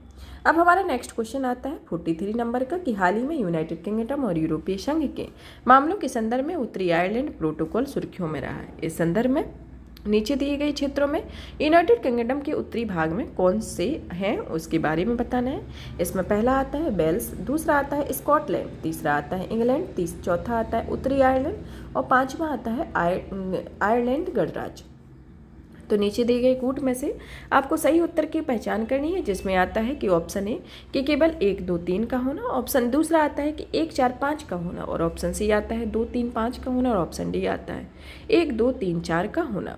तो इसमें जो आपका उत्तर है वह ऑप्शन डी आएगा, जिसमें सिर्फ आयरलैंड गणराज्य जो है, जो यूनाइटेड किंगडम के उत्तरी भाग के अंतर्गत नहीं आता है, और जो इसका पहला दूसरा तीसरा मतलब वेल्स, स्कॉटलैंड, इंग्लैंड, उत्तरी आयरलैंड, यह सभी इसके अंतर्गत आते हैं, क्योंकि जब से ब्रेग्जिट अलग होने का समझौता हुआ था तब ये इस समझौते में उत्तरी आयरलैंड और शेष यूनाइटेड किंगडम के बीच एक व्यापार सीमा का निर्धारण किया गया था। तो इसी के साथ ही आपका ऑप्शन डी सही होगा। अब आता है हमारा नेक्स्ट क्वेश्चन कि भारत में भूकंपीय क्षेत्रों के संदर्भ में निम्नलिखित कथनों पर विचार कीजिए, जिसके अंतर्गत पहला कथन आता है कि महाराष्ट्र का कोई ना क्षेत्र भूकंपीय क्षेत्र 5 के अंतर्गत आता है। दूसरा आता है कि भारत का पूर्वोत्तर क्षेत्र भूकंपीय क्षेत्र 4 के अंतर्गत आता है, और तीसरा आता है कि भारत का कोंकण क्षेत्र भूकंपीय क्षेत्र 2 के अंतर्गत आता है। तो उपयुक्त कथनों में से कौन सा कथन सही है, जिसमें पहला आता है केवल 1, ऑप्शन बी आता है केवल 2 और 3, ऑप्शन सी आता है और केवल 3, और ऑप्शन डी आता है उपयुक्त में से कोई नहीं। तो इसमें से आपका जो उत्तर होगा ऑप्शन डी आएगा, जो कि वह उपयुक्त में से कोई नहीं होगा। तो ऑप्शन डी आपका सही होगा। अब हमारा नेक्स्ट क्वेश्चन आता है कि मेप्टस मेघों के संदर्भ में निम्नलिखित कथनों पर विचार कीजिए। मेप्टस मेघों के संदर्भ में इसके अंतर्गत पहला कथन आता है कि ये मेघ सामान्यतः बड़े पक्षाभिस्तरी मेघों के साथ मिलकर निर्मित होते हैं। दूसरा कथन आता है कि यह मेघ किसी मेघ के आकार के नीचे लटके हुए एक थैलीनुमा कोशीय पैटर्न होते हैं। तो इसके साथ ही उपयुक्त कथनों में से कौन सा कथन सही होगा, ऑप्शन ए केवल 1, ऑप्शन बी होता है केवल 2, ऑप्शन सी आता है 1 और 2, और ऑप्शन डी आता है ना तो 1 का होना ना तो दूसरा होना। तो इसमें आपका जो उत्तर है, आपके सही उत्तर की पहचान करना, इसमें आपका जो उत्तर है वह ऑप्शन बी आएगा, जिसमें पहला ऑप्शन गलत होगा, दूसरा कथन इसका सही होगा, क्योंकि पहला कथन मेप्टस सामान्यतः बड़े कपासी मेघों से मिलकर निर्मित होते हैं, ना कि पक्षाभिस्तरी मेघों से मिलकर निर्मित होते हैं, और आमतौर पर एक कपासी वर्षा मेघ के भीतर विक्षोभ के कारण मेप्टस का निर्माण करते हैं। तो इसी के साथ ही आपका ऑप्शन बी सही होगा, पहला कथन गलत होगा। अब आता है हमारा क्वेश्चन 46 नंबर का, जिसमें दिया गया है कि निम्नलिखित तत्वों में भूपर्पटी में उनकी वजन प्रतिशत के अनुसार आरोही क्रम में व्यवस्थित कीजिए। पहला दिया गया है ऑक्सीजन, दूसरा सिलिकॉन, तीसरा एल्यूमिनियम, और चौथा आता है लोहा। तो नीचे दिए गए कूट का सही उत्तर की पहचान करना है, जिसके अंतर्गत दिया गया है कि पहला में के अंतर्गत 1 2 4 3, दूसरा आता है 1 2 3 4, तीसरा आता है 4 3 2 1, चौथा आता है 4 3 1 2। तो इसमें आपको सही उत्तर बताना है। इसके साथ ही आपका जो उत्तर होगा ऑप्शन सी आएगा, जिसमें 4 3 2 1 होगा, जिसमें लोहा, एल्यूमिनियम, सिलिकॉन और ऑक्सीजन, यह एक नीचे से ऊपर की ओर इसका एक सीक्वेंस दिया गया है। अब हमारा नेक्स्ट क्वेश्चन आता है कि पश्चिमी तटीय मैदानों में निम्नलिखित तटों को उत्तर से दक्षिण की ओर व्यवस्थित कीजिए। पहला आता है काठियावाड़ तट, दूसरा आता है कोंकण तट, तीसरा आता है कच्छ तट, और चौथा आता है मालाबार तट।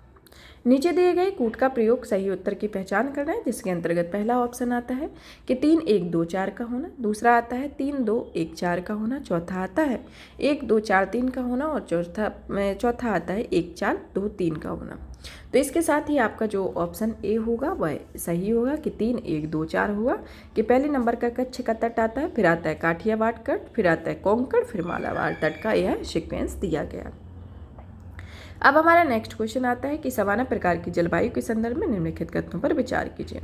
जिसका पहला आता है कि इस प्रकार की जलवायु सूडान में क्षेत्र श्रेष्ठ रूप में विकसित हुई है, और दूसरा आता है कि यह अत्यधिक दैनिक तापांतर इसकी विशेषता है। तो उपयुक्त कथनों में से कौन सा सही होगा, जिसके अंतर्गत पहला आता है केवल 1 का होना, दूसरा आता है केवल 2 होना, ऑप्शन सी आता है 1 और 2 होना, ऑप्शन डी आता है ना तो 1 होना ना तो दूसरा होना।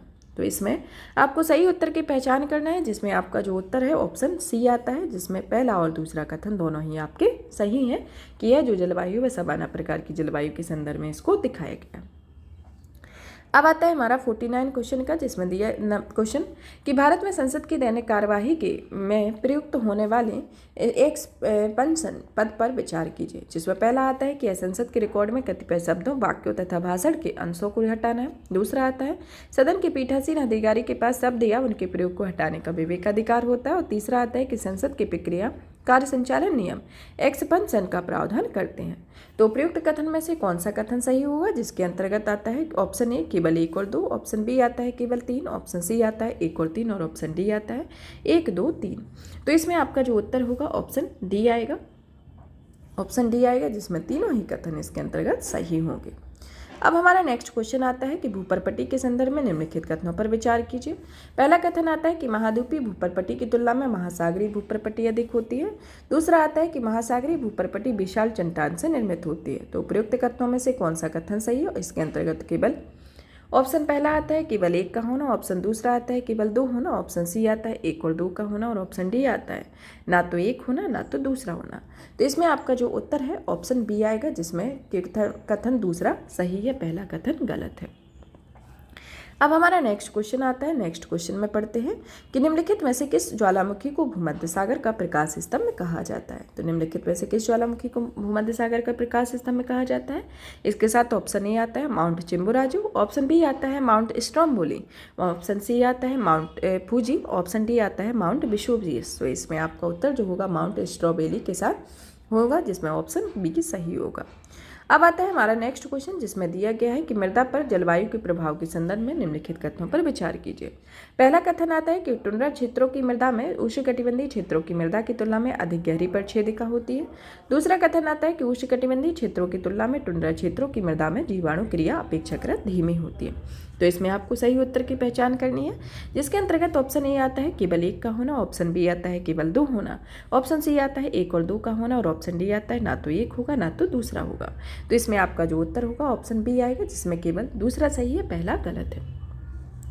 पहला गलत क्यों है, क्योंकि उष्णकटिबंधीय क्षेत्रों में मृदा के ठंडे टुंड्रा क्षेत्रों की मृदा की तुलना में अधिक गहरी परिच्छेदिका होती है। हालांकि उष्णकटिबंधीय वनों में ढेर सारी पत्तियां गिर जाती हैं, जिनसे अधिकांश मृदा परिच्छेदिका में समाहित हो जाती है और धीरे धीरे मृदा परिच्छेदिका में नीचे की ओर चली जाती है। तो इसके संदर्भ में आपका जो उत्तर होगा ऑप्शन बी होगा, पहला इसका कथन गलत है। अब आता है 53 नंबर का कि निम्नलिखित में से कौन से कारक किसी स्थान के तापमान को प्रभावित करते हैं। जैसा पहला आता है अक्षांश, दूसरा उत्तुंगता, तीसरा आता है महाद्वीपीय अवस्था, चौथा आता है महाद्वीपीय लहरें और पांचवा आता है ढाल। तो उपयुक्त में से नीचे दिए गए कूट का सही उत्तर की पहचान करना है, जिसके अंतर्गत पहला ऑप्शन आता है कि 1, 2, 3, 4 होना, दूसरा आता है 3, 4, 5 होना और ऑप्शन सी आता है 1, 2, 5 का होना और ऑप्शन डी आता है 1, 2, 3, 4, 5 होना। तो इसका उत्तर जो होगा 1, 2, 3, 4, 5 होगा, जिसमें ऑप्शन डी सही होगा। अब हमारा क्वेश्चन आता है कि भूकंप के लिए निम्नलिखित में से कौन से संभावित कारक उत्तरदायी होते हैं। पहला आता है इसके अंतर्गत खनन गतिविधियां, दूसरा आता है ज्वालामुखी, तीसरा विवर्तनिक गतिविधि, चौथा आता है बांध जनित भूकंप। तो नीचे दिए गए कूट में सही उत्तर की पहचान करना है, जिसमें आता है पहला कि केवल 1, 2, 3 का होना, दूसरा ऑप्शन आता है कि 1, 2, 3, 4 का होना, चौथा ऑप्शन आता है कि केवल 2 और 3 का होना और ऑप्शन डी आता है कि 1 और 4 होना। तो इसमें आपका जो उत्तर है ऑप्शन बी होगा, जिसमें चारों ही इसके जो कूट दिए गए हैं चारों ही सही होंगे। अब हमारा नेक्स्ट क्वेश्चन आता है कि शेयर बाजार में सर्किट ब्रेकर के संदर्भ में निम्नलिखित कथनों पर विचार कीजिए। पहला इसके अंतर्गत आता है कि यह आपातकालीन स्थिति में उपयोग किया जाने वाला विनियामकीय उपाय है जो किसी एक्सचेंज में ट्रेडिंग पर अस्थायी रूप से रोक लगाता है। दूसरा कथन आता है कि यह निर्धारित करता है कि एक ट्रेडिंग सत्र में किसी स्टॉक का मूल्य कितना गिर सकता है। तो उपयुक्त कथन में से कौन सा कथन सही होगा, तो जिसमें आपको सही कथन की पहचान करनी है कि इसके अंतर्गत पहला ऑप्शन आता है केवल 1 का होना, दूसरा ऑप्शन आता है केवल 2 का होना, ऑप्शन सी आता है कि 1 और 2 दोनों होना और ऑप्शन डी आता है ना तो 1 होगा ना तो दूसरा होगा। तो इसके साथ ही आपका जो उत्तर होगा ऑप्शन सी आएगा, जिसमें दोनों ही कथन इसमें सही है। अब हमारा क्वेश्चन आता है कि माइक्रो एलईडी के संदर्भ में निम्नलिखित कथनों पर विचार कीजिए, जिसमें पहला कथन आता है कि इसमें ओएलईडी की तुलना में अधिक चमकीले और बेहतर रंग उत्पन्न होते हैं। दूसरा आता है कि माइक्रो एलईडी तकनीक नीलम के उपयोग से आधारित होती है जो अनिश्चित काल तक स्वयं चमकने की क्षमता के लिए जाना जाता है। तो उपयुक्त कथन में से कौन सा कथन होगा, जिसमें आता है कि पहला कथन कि केवल 1 होगा, पहला ऑप्शन, दूसरा ऑप्शन आता है कि केवल 2 होगा, तीसरा ऑप्शन आता है कि 1 और 2 दोनों होगा और ऑप्शन सी आता है कि ना तो 1 होगा ना तो दूसरा होगा। तो आपका जो उत्तर होगा ऑप्शन सी आएगा, जिसमें दोनों ही कथन आपके सही होंगे। अब हमारा नेक्स्ट क्वेश्चन आता है एल नीनो के संदर्भ में कि निम्नलिखित कथनों पर विचार कीजिए। जिसमें पहला कथन आता है कि इसमें पेरू के तट के पर जल के तापमान में वृद्धि होती है। दूसरा आता है कि इसके परिणाम स्वरूप पूर्वी प्रशांत महासागर में प्लवकों की संख्या में वृद्धि होती है। तीसरा कथन आता है कि इसके कारण भारत में दक्षिणी पश्चिमी मानसून के आगमन में देरी हो सकती है। तो नीचे दिए गए कूट में सही उत्तर की पहचान करना है, जिसमें पहला ऑप्शन है कि केवल 1 और 2 होगा। दूसरा ऑप्शन आता है कि 2 और 3 होता है, और ऑप्शन सी आता है कि 1 और 3 होगा, और ऑप्शन डी आता है कि 1, 2, 3 होगा। तो इसमें आपको सही उत्तर की पहचान करना है, जिसमें आपका जो उत्तर होगा ऑप्शन सी आएगा, जिसमें पहला और तीसरा तो सही है, दूसरा इसमें गलत है, क्योंकि इसमें प्लवकों की जो संख्या होती है उसके संदर्भ में प्लवकों की संख्या इसमें मात्रा में कमी होती है, जिसमें समुद्र में मछलियों की संख्या घट जाती है, और इसमें क्या है कि इस प्लवकों की संख्या में वृद्धि होती है। तो इसके कारण दूसरा कथन गलत होगा, पहला और तीसरा कथन सही होगा। अब हमारा नेक्स्ट क्वेश्चन आता है। नेक्स्ट क्वेश्चन में पढ़ते हैं कि निम्नलिखित में से कौन सा कथन पर विचार करते हैं। निम्नलिखित में से निम्न युग्मों पर विचार करते हैं कि इसमें से कौन सा सही है। इसमें शिल्पकला और राज्यों को दिया गया है, जिसमें शिल्पकला पहली दी गई है लोंगबी बृहद्भान। लोंगबी बृहद्भान को सिक्किम से सुमेलित करने के लिए दिया गया है। ढोकला शिल्प को छत्तीसगढ़ से, और पट्टचित्र चित्रकला को उड़ीसा से। तो इसमें आपको सही उत्तर की पहचान करना है, जिसमें बताना है कि आपका कौन सा सही ऑप्शन सही होगा। इसके अंतर्गत केवल ऑप्शन पहला आता है कि केवल 3 होगा, ऑप्शन दूसरा आता है केवल 1 और 2 होगा, ऑप्शन सी आता है ये 2 और 3 होगा, और ऑप्शन डी आता है 1, 2, 3 होगा। तो इसमें आपका जो उत्तर है, इसमें आपका उत्तर होगा ऑप्शन सी, जिसमें दूसरा और तीसरा सही है, लेकिन इसका पहला गलत है, क्योंकि यह लोंगबी बृहद्भान चित्रकला जो है वह मणिपुर में प्रचलित है। तो इसके कारण यह पहला इसका ऑप्शन गलत होगा, क्यों ना कि यह सिक्किम में। अब हमारा क्वेश्चन आता है कि विश्व के प्रमुख मरुस्थल के निर्माण में निम्नलिखित कथनों में से कौन सा कथन अनिवार्य है, इसके उत्तरदायी कारक है।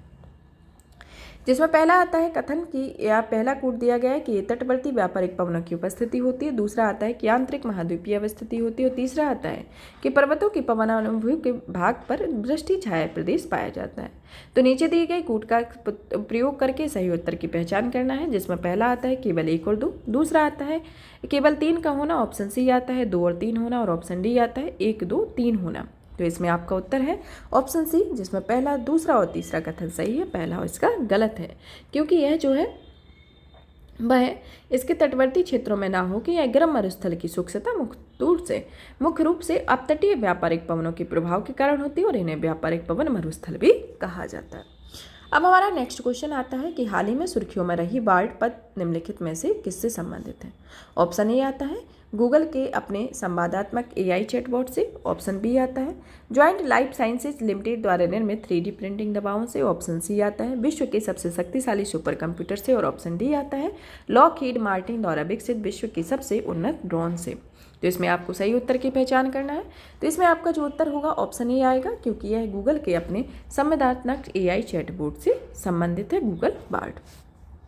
अब आता है क्वेश्चन अपवाह प्रतिरूप के संदर्भ में निम्नलिखित कथनों पर विचार कीजिए। पहला कथन आता है कि वृक्षाकार अपवाह प्रतिरूप की सहायक नदियां मुख्यधारा में लगभग समकोण पर मिलती है। दूसरा कथन आता है कि अरिये उन प्रतिरूप उन क्षेत्रों में पाया जाता है जहां धाराएं एक केंद्र से निकलकर दूसरे केंद्र की ओर बाहर की ओर प्रवाहित होती हैं। तो इसमें उपयुक्त कथनों में से आपका कौन सा कथन होगा।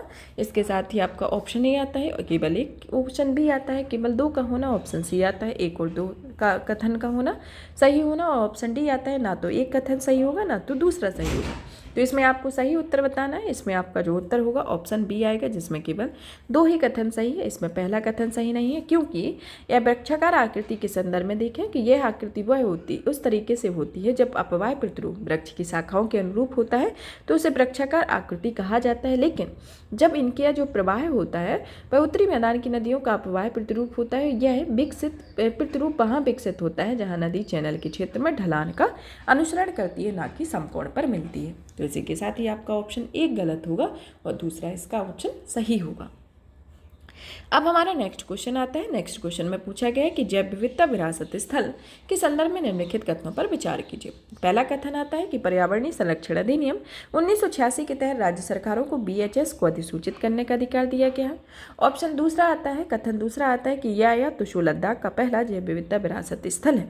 तो इसके संदर्भ में उपयुक्त कथनों में से कौन सा कथन सही है, जिसमें पहला कथन आता है केवल एक का होना, दूसरा कथन आता है केवल दूसरा सही होना, तीसरा कथन आता है कि एक और दो दोनों सही होना, और ऑप्शन डी आता है कि ना तो एक सही होना ना तो दूसरा सही होना। तो इसमें आपका जो उत्तर होगा ऑप्शन बी आएगा, जिसमें कथन दूसरा सही है कि केवल दो ही सही होगा, तो इसके साथ ही ऑप्शन बी सही होगा। और पहला क्यों नहीं सही है, क्योंकि यह जैव विविधता संरक्षण अधिनियम 2002 के तहत राज्य सरकारों के जैव विविधता महत्व के क्षेत्रों को स्थानीय निकायों के परामर्श से BHS के रूप में अधिसूचित करने का अधिकार है, ना कि पर्यावरण संरक्षण अधिनियम के संदर्भ में। तो पहला ऑप्शन इसका गलत होगा। अब आता है हमारा नेक्स्ट क्वेश्चन कि निम्नलिखित में से कौन सा दिसंबर जनवरी माह के दौरान उत्तरी भारत में अत्यधिक ठंड की व्याख्या करता है। पहला आता है महाद्वीपीय स्थिति, दूसरा आता है हिमालय में होने वाला हिमपात, और तीसरा आता है तिब्बत के पठार में आने वाली ठंडी पवनों का प्रभाव। तो नीचे दिए गए कूट में सही उत्तर की पहचान करना है, जिसमें पहला आता है केवल एक, दूसरा आता है 2 और 3, तीसरा आता है 1 और 2 का होना, और चौथा आता है 1, 2, 3 का होना। तो इसमें आपका जो उत्तर है ऑप्शन सी आएगा, जिसमें पहला और दूसरा कथन सही है, तीसरा कथन इसके अंतर्गत गलत है। तीसरा कथन इसमें गलत है।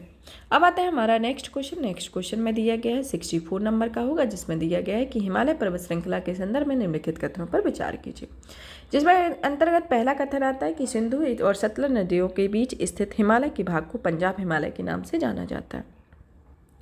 नेक्स्ट कथन आता है कि सतलुज और काली नदियों के बीच में स्थित हिमालय के भाग को कुमायूं हिमालय के नाम से जाना जाता है। और इसका तीसरा आता है कि तिस्ता और देहांग नदियों के बीच स्थित हिमालय के भाग को असम हिमालय के नाम से जाना जाता है।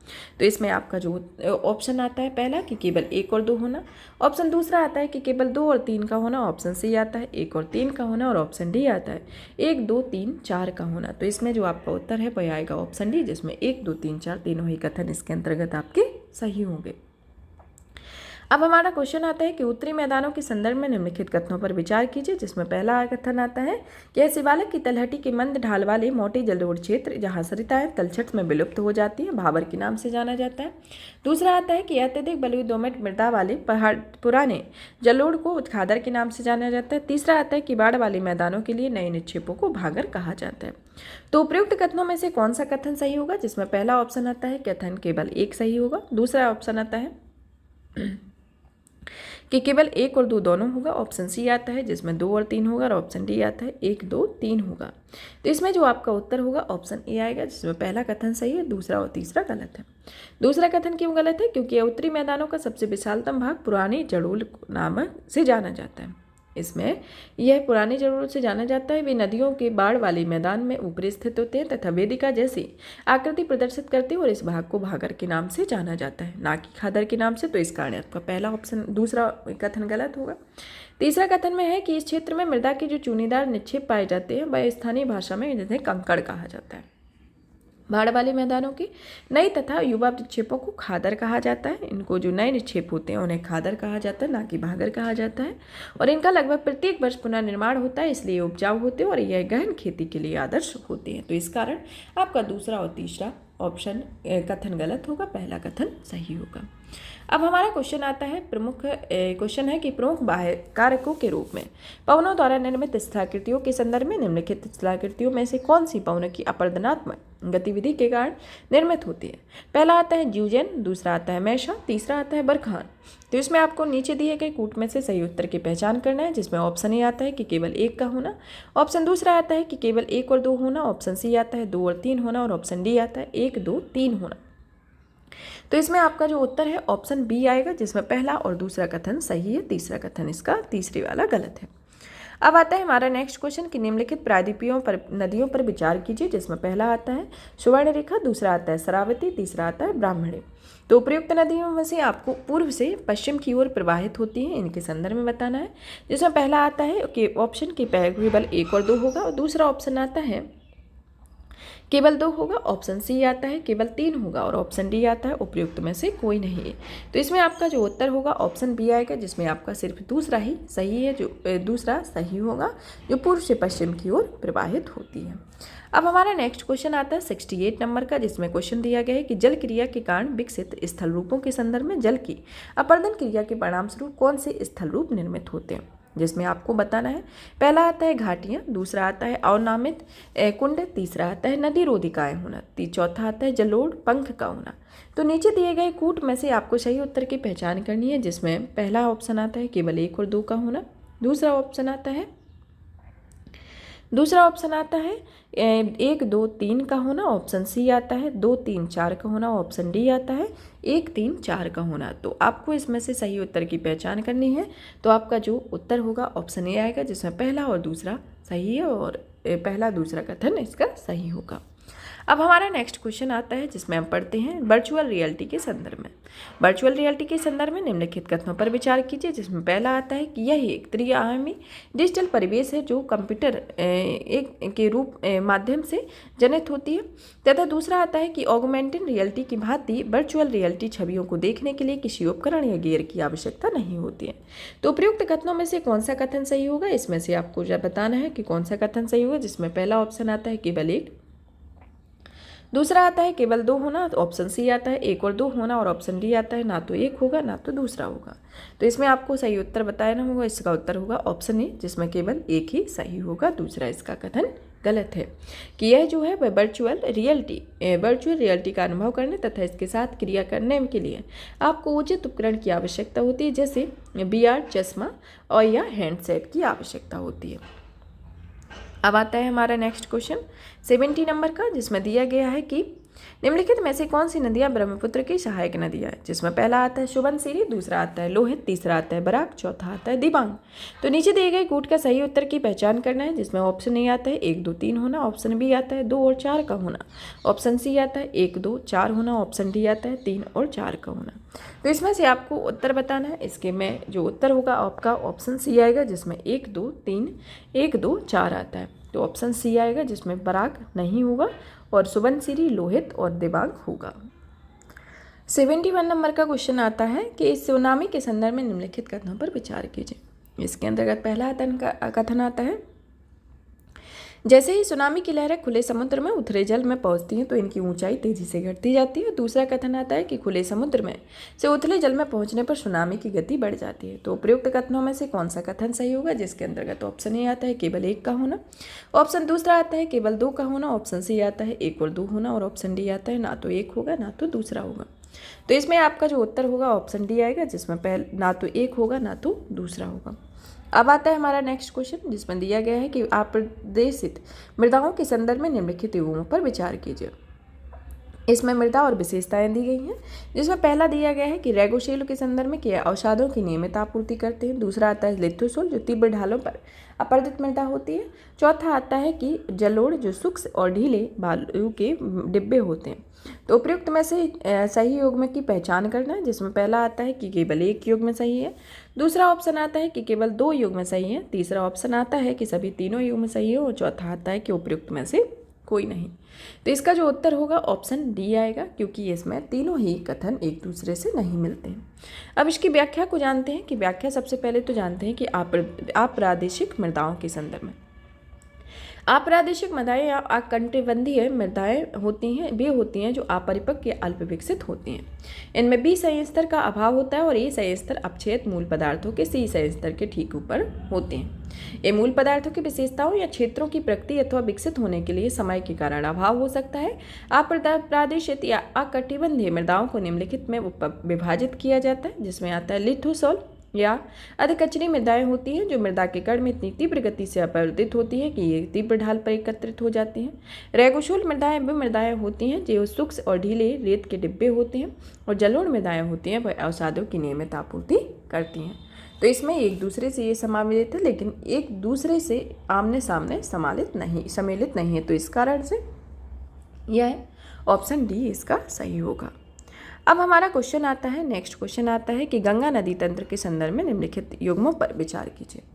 संगम स्थल और नदियों के बारे में बताया गया, जिसमें देवप्रयाग जो है वह भागीरथी अलकनंदा से है, इसमें सही सुमेलित बताना है। दूसरा आता है कि विष्णुप्रयाग वो है तो धौली गंगा अलकनंदा से है, और तीसरा आता है रुद्रप्रयाग जो पिंडार अलकनंदा से मिलती है। तो उपयुक्त में से कथन में से आपका कौन सा कथन सही होगा, जिसमें ऑप्शन ए आता है केवल 1 और 2, ऑप्शन बी आता है 1 और 3 का होना, ऑप्शन सी आता है केवल 1 और ऑप्शन सी डी आता है केवल 2 होना। तो इसमें आपका जो उत्तर होगा ऑप्शन ए आएगा, जिसमें पहला और दूसरा कथन आपका सुमेलित है कि देवप्रयाग भागीरथी अलकनंदा से मिलता है और विष्णुप्रयाग धौली गंगा अलकनंदा से मिलता है।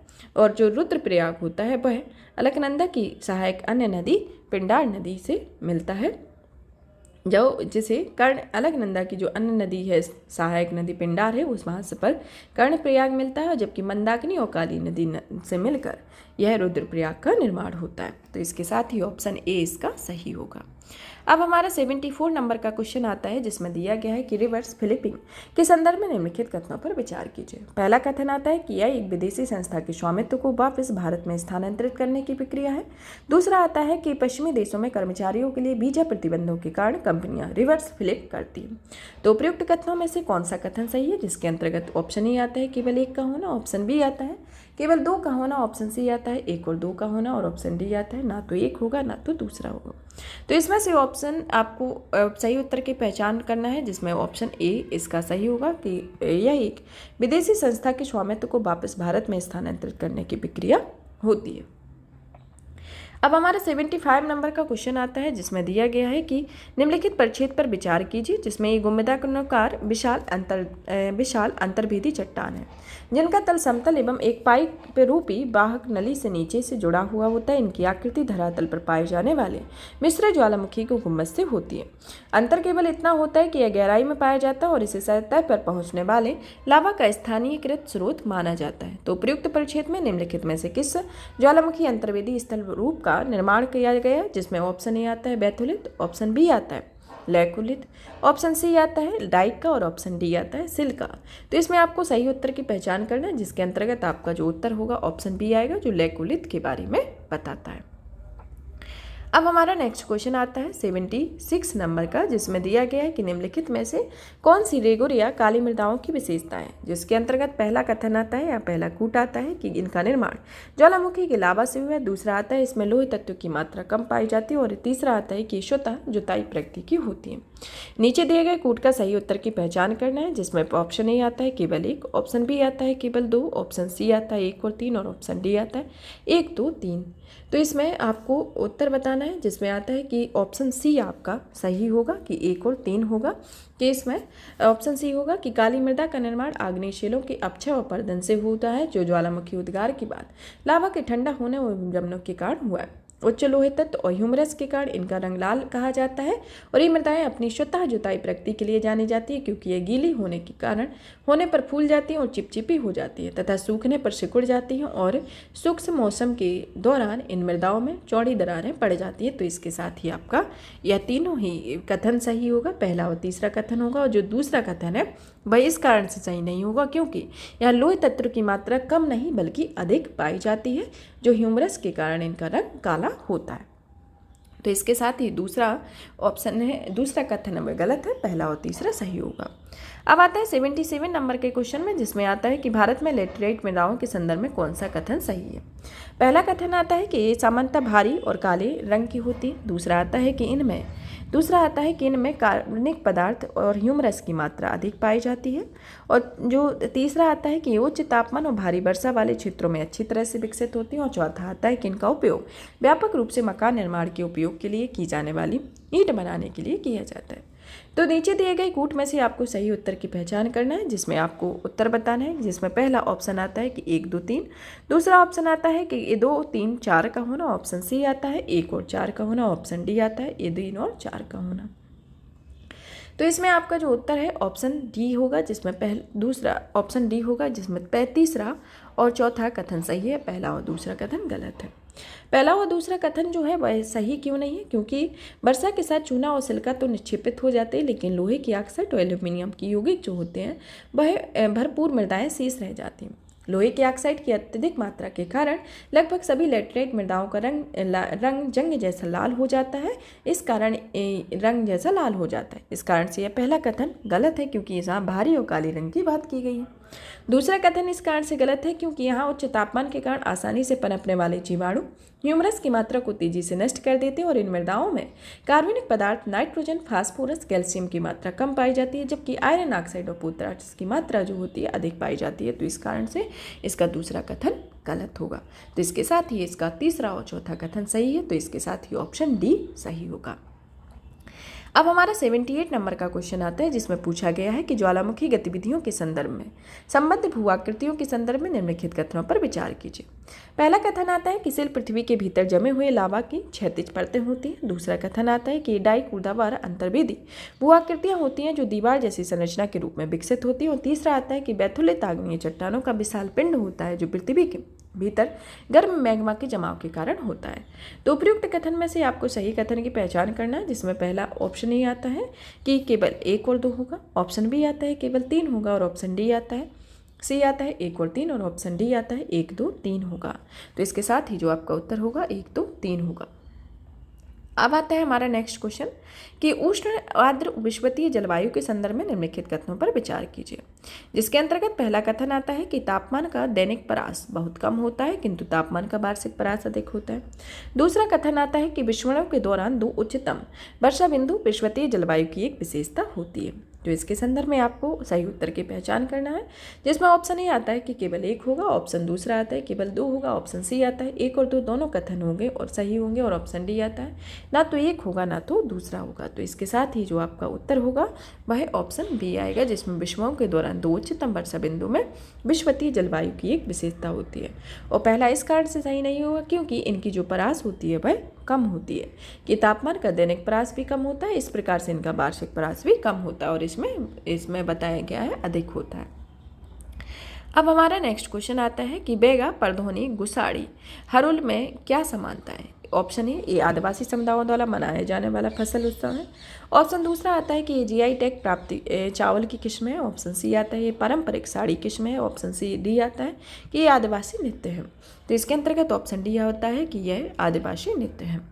अब हमारा नेक्स्ट क्वेश्चन आता है कि ज्वालामुखी से निकलने वाले लावा के संदर्भ में निम्नलिखित कथनों पर विचार कीजिए, जिसमें पहला कथन आता है कि क्षारीय लावा अत्यधिक तरल होता है और इनमें आयरन, मैग्नीशियम का निम्न मात्रा पाई जाती है। दूसरा आता है कि अम्लीय लावा उच्च गलनांक वाला एक अत्यधिक गाढ़ा पदार्थ होता है। तो उपयुक्त कथनों में से कौन सा कथन सही होगा, जिसके अंतर्गत पहला आता है केवल 1 का होना, दूसरा आता है केवल 2 होना, ऑप्शन सी आता है 1 और 2 दोनों का कथन सही होना और ऑप्शन डी आता है ना तो 1 होगा ना तो दूसरा होगा।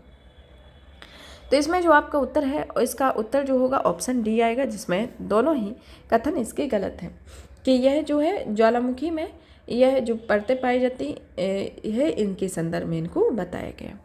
अब हमारा 82 नंबर का क्वेश्चन आता है जिसमें बताया गया है कि निम्नलिखित युग्मों पर विचार कीजिए, जिसमें जनजाति एवं राज्य के बारे में बताया गया। पहला जो सही सुमेलित बताना है, जैसे इरूला जो है वह तेलंगाना से संबंधित है। फिर आता है टोटो जो अरुणाचल प्रदेश से, बोडो उड़ीसा से। तो प्रयुक्त युग्मों में से कौन सा युग्म सही है, इसमें सही युग्म की पहचान करनी है।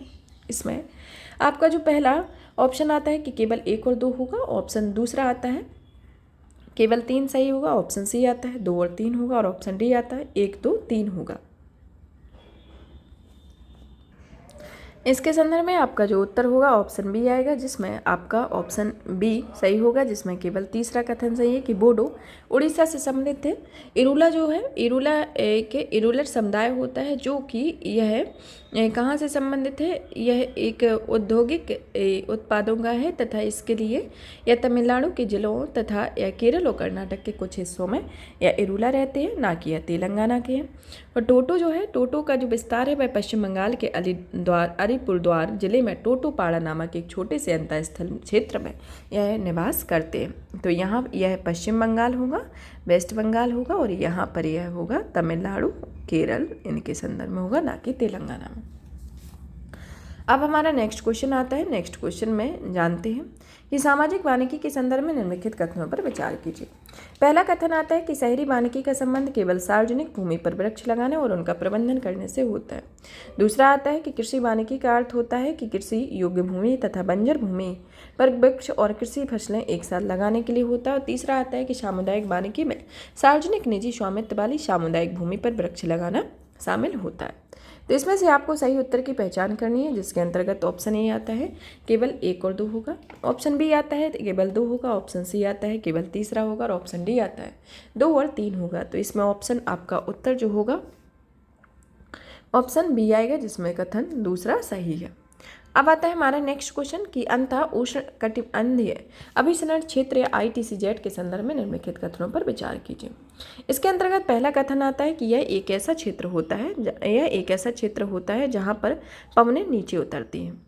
दूसरा आता है कि यह जुलाई के महीने में ITCZ लगभग 20 डिग्री सेंटीग्रेड पर स्थित होती है। और तीसरा आता है कि ITCZ में बदलाव के कारण दक्षिणी गोलार्ध में व्यापारिक पवनें विषुवत रेखा को पार कर जाती। तो उपयुक्त में से कौन सा कथन सही है, जिसके अंतर्गत पहला आता है केवल 1 और 2, ऑप्शन बी आता है 2 और 3, ऑप्शन सी आता है केवल 3 और ऑप्शन डी आता है 1 2 3। तो इसके साथ ही आपका उत्तर होगा ऑप्शन सी, जिसमें आपका केवल ऑप्शन सी केवल तीसरा ही सही होगा। अब हमारा नेक्स्ट क्वेश्चन आता है, जिसमें दिया गया है कि निम्नलिखित द्वीपों पर विचार कीजिए। इसमें द्वीप और महासागर दिए गए हैं, जिसमें पहला है सार्डिनिया जो भूमध्य सागर में स्थित है, इसमें सही सुमेलित बताना है। दूसरा आता है जंजीबार जो अटलांटिक महासागर में है। तीसरा आता है वैंकूवर जो प्रशांत महासागर में।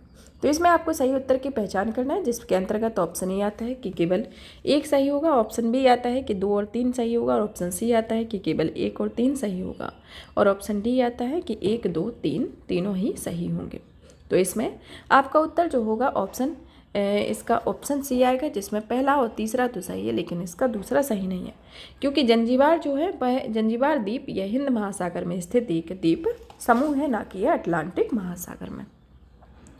अब हमारा क्वेश्चन आता है कि भू आकृतिक निर्माण के संदर्भ में सर्क और रेत बर्डसुंग के है। तो ऑप्शन ए आता है हिमाच्छादन के कारण निर्मित भू आकृतियाँ, ऑप्शन बी आता है पवन अपर्दन के कारण निर्मित भू आकृतियाँ, और ऑप्शन सी आता है जल अपर्दन के कारण निर्मित भू आकृतियाँ, और ऑप्शन डी आता है कार्स्ट स्थलाकृतियों में निर्मित भू आकृतियाँ होती हैं। तो इसके अंतर्गत आपका जो उत्तर होगा ऑप्शन ए आएगा कि हिमाच्छादन के कारण निर्मित भू स्थलाकृतियाँ आती हैं। अब क्वेश्चन आता है 87 नंबर का कि निम्नलिखित भारतीय शहरों में उत्तर से दक्षिण क्रम में व्यवस्थित कीजिए, जिसमें पहला शहर आता है चेन्नई, दूसरा आता है बेंगलुरु, तीसरा आता है भोपाल, चौथा आता है जयपुर। तो नीचे दिए गए कूट का प्रयोग का सही उत्तर कब देना है।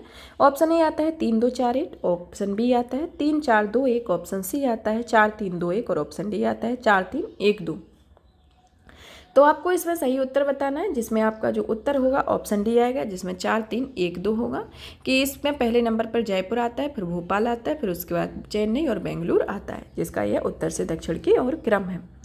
अब हमारा नेक्स्ट क्वेश्चन आता है कि भूकंप के संदर्भ में निम्नलिखित कथनों पर विचार कीजिए, जिसमें पहला कथन आता है कि सभी प्राकृतिक भूकंप स्थल मंडल में ही आते हैं। दूसरा कथन आता है कि भूकंप की प्राथमिक तरंगें सबसे अधिक विनाशकारी समझी जाती हैं।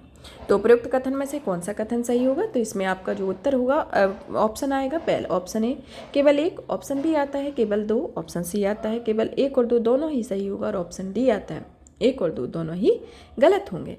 तो इसमें जो आपका उत्तर है वह आता है ऑप्शन ए, क्योंकि इसमें पहला कथन इसका सही है, दूसरा कथन गलत है। दूसरा कथन इस कारण से गलत है क्योंकि यह धरातलीय तरंगें जो सबसे अधिक विनाशकारी तरंगें समझी जाती है, ना कि बी तरंगें इसमें सबसे अधिक विनाशकारी समझी जाती है। अब हमारा क्वेश्चन आता है नेक्स्ट जो आता है 89 नंबर का, जिसमें दिया गया है कि सिंधु नदी तंत्र के संदर्भ में निम्नलिखित कथनों पर विचार कीजिए। सिंधु नदी तंत्र के संदर्भ में पहला कथन आता है कि इनका उद्गम कैलाश पर्वत की एक श्रेणी में एक हिमनद से हुआ है। दूसरा कथन आता है कि सतलज सिंधु में सबसे बड़ी सहायक नदी है।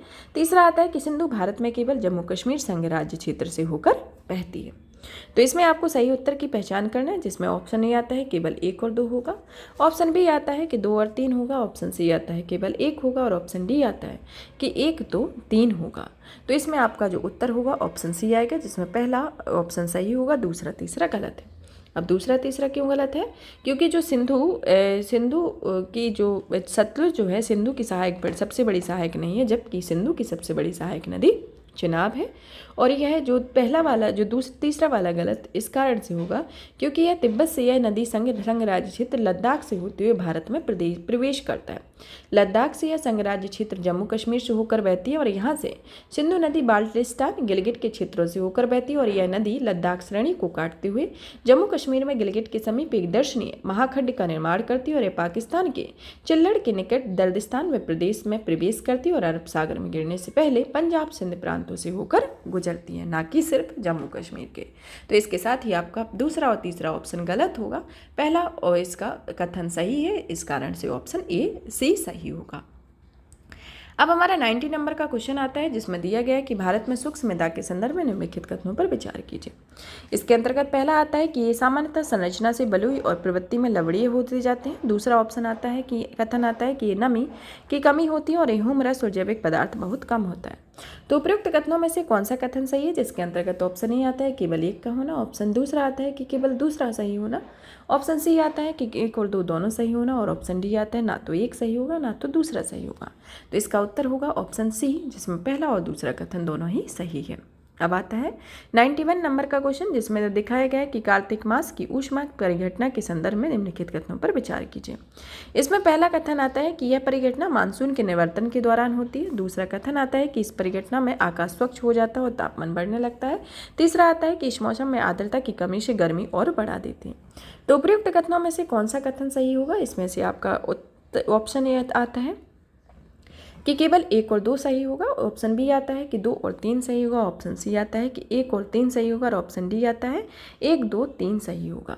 तो इसमें आपका जो उत्तर होगा ऑप्शन ए आएगा, जिसमें पहला और दूसरा कथन आपका सही होगा और तीसरा कथन इसका सही नहीं होगा, क्योंकि मानसून के निवर्तन के समय ऋतु में आकाश स्वच्छ हो जाता है, तापमान बढ़ने लगता है, जमीन में अभी भी नमी बनी रहती है और उच्च तापमान व आर्द्रता की दशा में मौसम कष्टकारी हो जाता है, और इसे आमतौर पर कार्तिक मास की ऊष्मा कहा जाता है। इस कारण इसका ऑप्शन पहला और दूसरा सही होगा, तीसरा गलत होगा।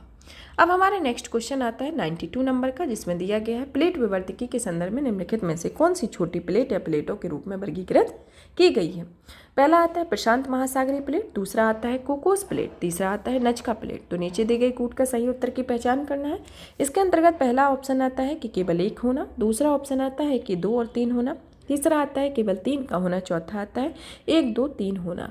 तो इसके अंतर्गत आपका जो उत्तर होगा ऑप्शन बी आएगा, जिसमें दूसरा और तीसरा सही है, और जो कि एक छोटी प्लेट है और प्रशांत महासागर एक बड़ी प्लेट के अंतर्गत आता है, जिसमें इंडो ऑस्ट्रेलियन न्यूजीलैंड प्लेट आती है, अफ्रीकी प्लेट शामिल होती है, यूरेशियन और संलग्न पूर्वी अटलांटिक महासागरीय प्लेट इसके अंतर्गत प्रशांत महासागरीय प्लेट के अंतर्गत आती है।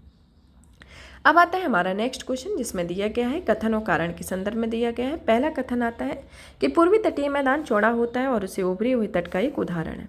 कारण आता है कि यहाँ पत्तन और पूताश्रय कम संख्या में पाए जाते हैं। तो उपयुक्त कथनों में से कौन सा कथन सही है। इसके अंतर्गत ऑप्शन ए आता है कि ए और आर दोनों सत्य हैं, आर ए की व्याख्या करता है। ऑप्शन बी आता है कि आर और ए सत्य है, दोनों ही सत्य है, लेकिन आर ए की व्याख्या नहीं करता है। ऑप्शन सी आता है कि ऑप्शन सी आता है कि ए सत्य है परंतु आर गलत है। ऑप्शन डी आता है कि इसमें आर ए असत्य है परंतु आर असत्य नहीं सत्य है। तो इसमें से आपको इसके सही उत्तर की पहचान करनी है, जिसमें से आपका उत्तर जो होगा ऑप्शन ए आएगा, जिसमें ए और आर दोनों ही सत्य हैं और आर ए की व्याख्या करता है। अब हमारा नेक्स्ट क्वेश्चन आता है ब्रिटिश तुल्य जलवायु या शीतोष्ण पूर्वी सीमांत प्रकार की जलवायु के संदर्भ में निम्नलिखित कथनों पर विचार कीजिए। पहला कथन आता है कि पूरे वर्ष पछुआ पवनों की स्थायी प्रभाव रहती है। दूसरा आता है कि यहाँ पर पूरे वर्ष पर्याप्त वर्षा होती है, जिसमें ग्रीष्म ऋतु के दौरान भारी वर्षा की प्रवृत्ति पाई जाती है। तीसरा आता है कि इस जलवायु में 4 अलग अलग प्रकार के मौसम पाए जाते हैं। तो प्रयुक्त कथनों में से कौन सा कथन सही है। इसके अंतर्गत ऑप्शन ए आता है केवल एक कथन, ऑप्शन बी आता है 2 और 3, ऑप्शन सी आता है 1 और 3, और ऑप्शन डी आता है 1, 2, 3। तीनों ही कथन इसके अंतर्गत सही हैं। तो इसमें आपको उत्तर देना है। इसका उत्तर होगा पहला और तीसरा, जिसमें ऑप्शन सी सही होगा। इसमें दूसरा वाला कथन इसका गलत होगा। क्यों गलत होगा? क्योंकि ब्रिटिश तुल्य जलवायु में वर्ष भर पर्याप्त वर्षा होती है, जिसमें शीत ऋतु या पतझड़ ऋतु में चक्रवाती स्रोत से भारी वर्षा की प्रवृत्ति पाई जाती है। चूंकि वर्षा वाले क्षेत्रों में पश्चिम में आती है और इसलिए पश्चिमी सीमांतों में सर्वाधिक वर्षा होती है और समुद्र से बढ़ती दूरी के साथ वर्षा की मात्रा पूर्व की ओर घटती जाती है। अब हमारा नेक्स्ट क्वेश्चन आता है। नेक्स्ट क्वेश्चन में देखते हैं 95 नंबर का क्वेश्चन है कि हाल ही में सुर्खियों में रही अनुवर्ती सार्वजनिक प्रस्ताव पद निम्नलिखित कथनों में से कौन सा इसका सर्वोत्तम उदाहरण है। ऑप्शन ए आता है कि एक कंपनी के अपने निवेशकों को अतिरिक्त नए शेयर जारी करती है। दूसरा आता है कि एक निजी कंपनी आम जनता को अपने शेयरों की बिक्री करने पर सार्वजनिक हो जाती है। ऑप्शन सी आता है कि खुले बाजार में उपलब्ध शेयरों की संख्या को कम करने के लिए कंपनी अपने बकाया शेयरों को खरीदती है। और ऑप्शन डी आता है कि यह एक प्रक्रिया है जिसके द्वारा एक हामीदार उस कीमत को निर्धारण करने का प्रयास करता है जिस पर प्रारंभिक सार्वजनिक प्रस्ताव की पेशकश की जाती है। तो इसमें आपका जो उत्तर होगा ऑप्शन ए इसके अंतर्गत सही होगा। अब आता है हमारा नेक्स्ट क्वेश्चन 96 नंबर का कि नर्मदा और ताप्ती के छोड़कर अधिकांश प्रमुख प्रायद्वीपीय नदियां इस कारण पश्चिमी दिशा में पूर्व की ओर प्रवाहित होती हैं, जिसमें के अंतर्गत ऑप्शन ए आता है प्रायद्वीप का झुकाव दक्षिण पूर्व दिशा के होने के कारण होता है। ऑप्शन दूसरा आता है कि पूर्वी क्षेत्र में असतत पर्वत श्रृंखलाओं की उपस्थिति के कारण। ऑप्शन सी आता है कि हिमालय के उत्थान के कारण। ऑप्शन डी आता है प्रायद्वीपीय नदियों के विस्तृत जलग्रहण के कारण आता है। तो इसमें जो आपका उत्तर होता है ऑप्शन सी ए आता है जो प्रायद्वीपीय झुकाव में दक्षिण पूर्व दिशा की ओर होने के कारण यह ऑप्शन ए सही होगा। अब हमारा नेक्स्ट क्वेश्चन आता है कि 97 नंबर का कि प्रायः सुर्खियों में रही न्यू स्टार्ट संधि के संदर्भ में निम्नलिखित कथनों पर विचार कीजिए, जिसमें पहला कथन आता है कि यह संयुक्त राज्य अमेरिका ईरान के बीच परमाणु हथियार संधि न्यूनीकरण है, तथा दूसरा आता है इसके अंतर्गत 1000 से अनधिक सामरिक परमाणु हथियारों और अधिकतम 500 दूरी लंबाई की मिसाइल और बम वर्षक तैनात करने का प्रावधान किया गया है। तो उपयुक्त कथनों में से कौन सा कथन सही होगा, जिसमें ऑप्शन ए आता है केवल एक का होना, ऑप्शन दूसरा आता है केवल दो का होना, ऑप्शन तीसरा आता है एक और दो दूसरा होना, और ऑप्शन डी आता है ना तो एक होगा ना तो दूसरा होगा। तो इसमें आपका जो उत्तर होगा ऑप्शन डी आएगा, जिसमें आपका ऑप्शन डी सही होगा, जिसमें ना तो एक होगा ना तो दूसरा ही सही होगा। अब आता है कि हाल ही में रूस ने दावा किया है कि संयुक्त राज्य अमेरिका ने न्यू स्टार्ट संधि के प्रावधानों का अनुपालन नहीं किया है और उसने रूस की राष्ट्रीय सुरक्षा के कमजोर करने का प्रयास किया हुआ है। अब जानते हैं न्यू स्टार्टअप संधि के बारे में कि न्यू स्टार्ट जो संधि है वह संयुक्त राज्य अमेरिका और रूस के बीच परमाणु हथियार में एक न्यूनीकरण की संधि है, जिसे वर्ष 2010 में इस संधि पर हस्ताक्षर किए गए थे और 2011 में इसे लागू किया गया था।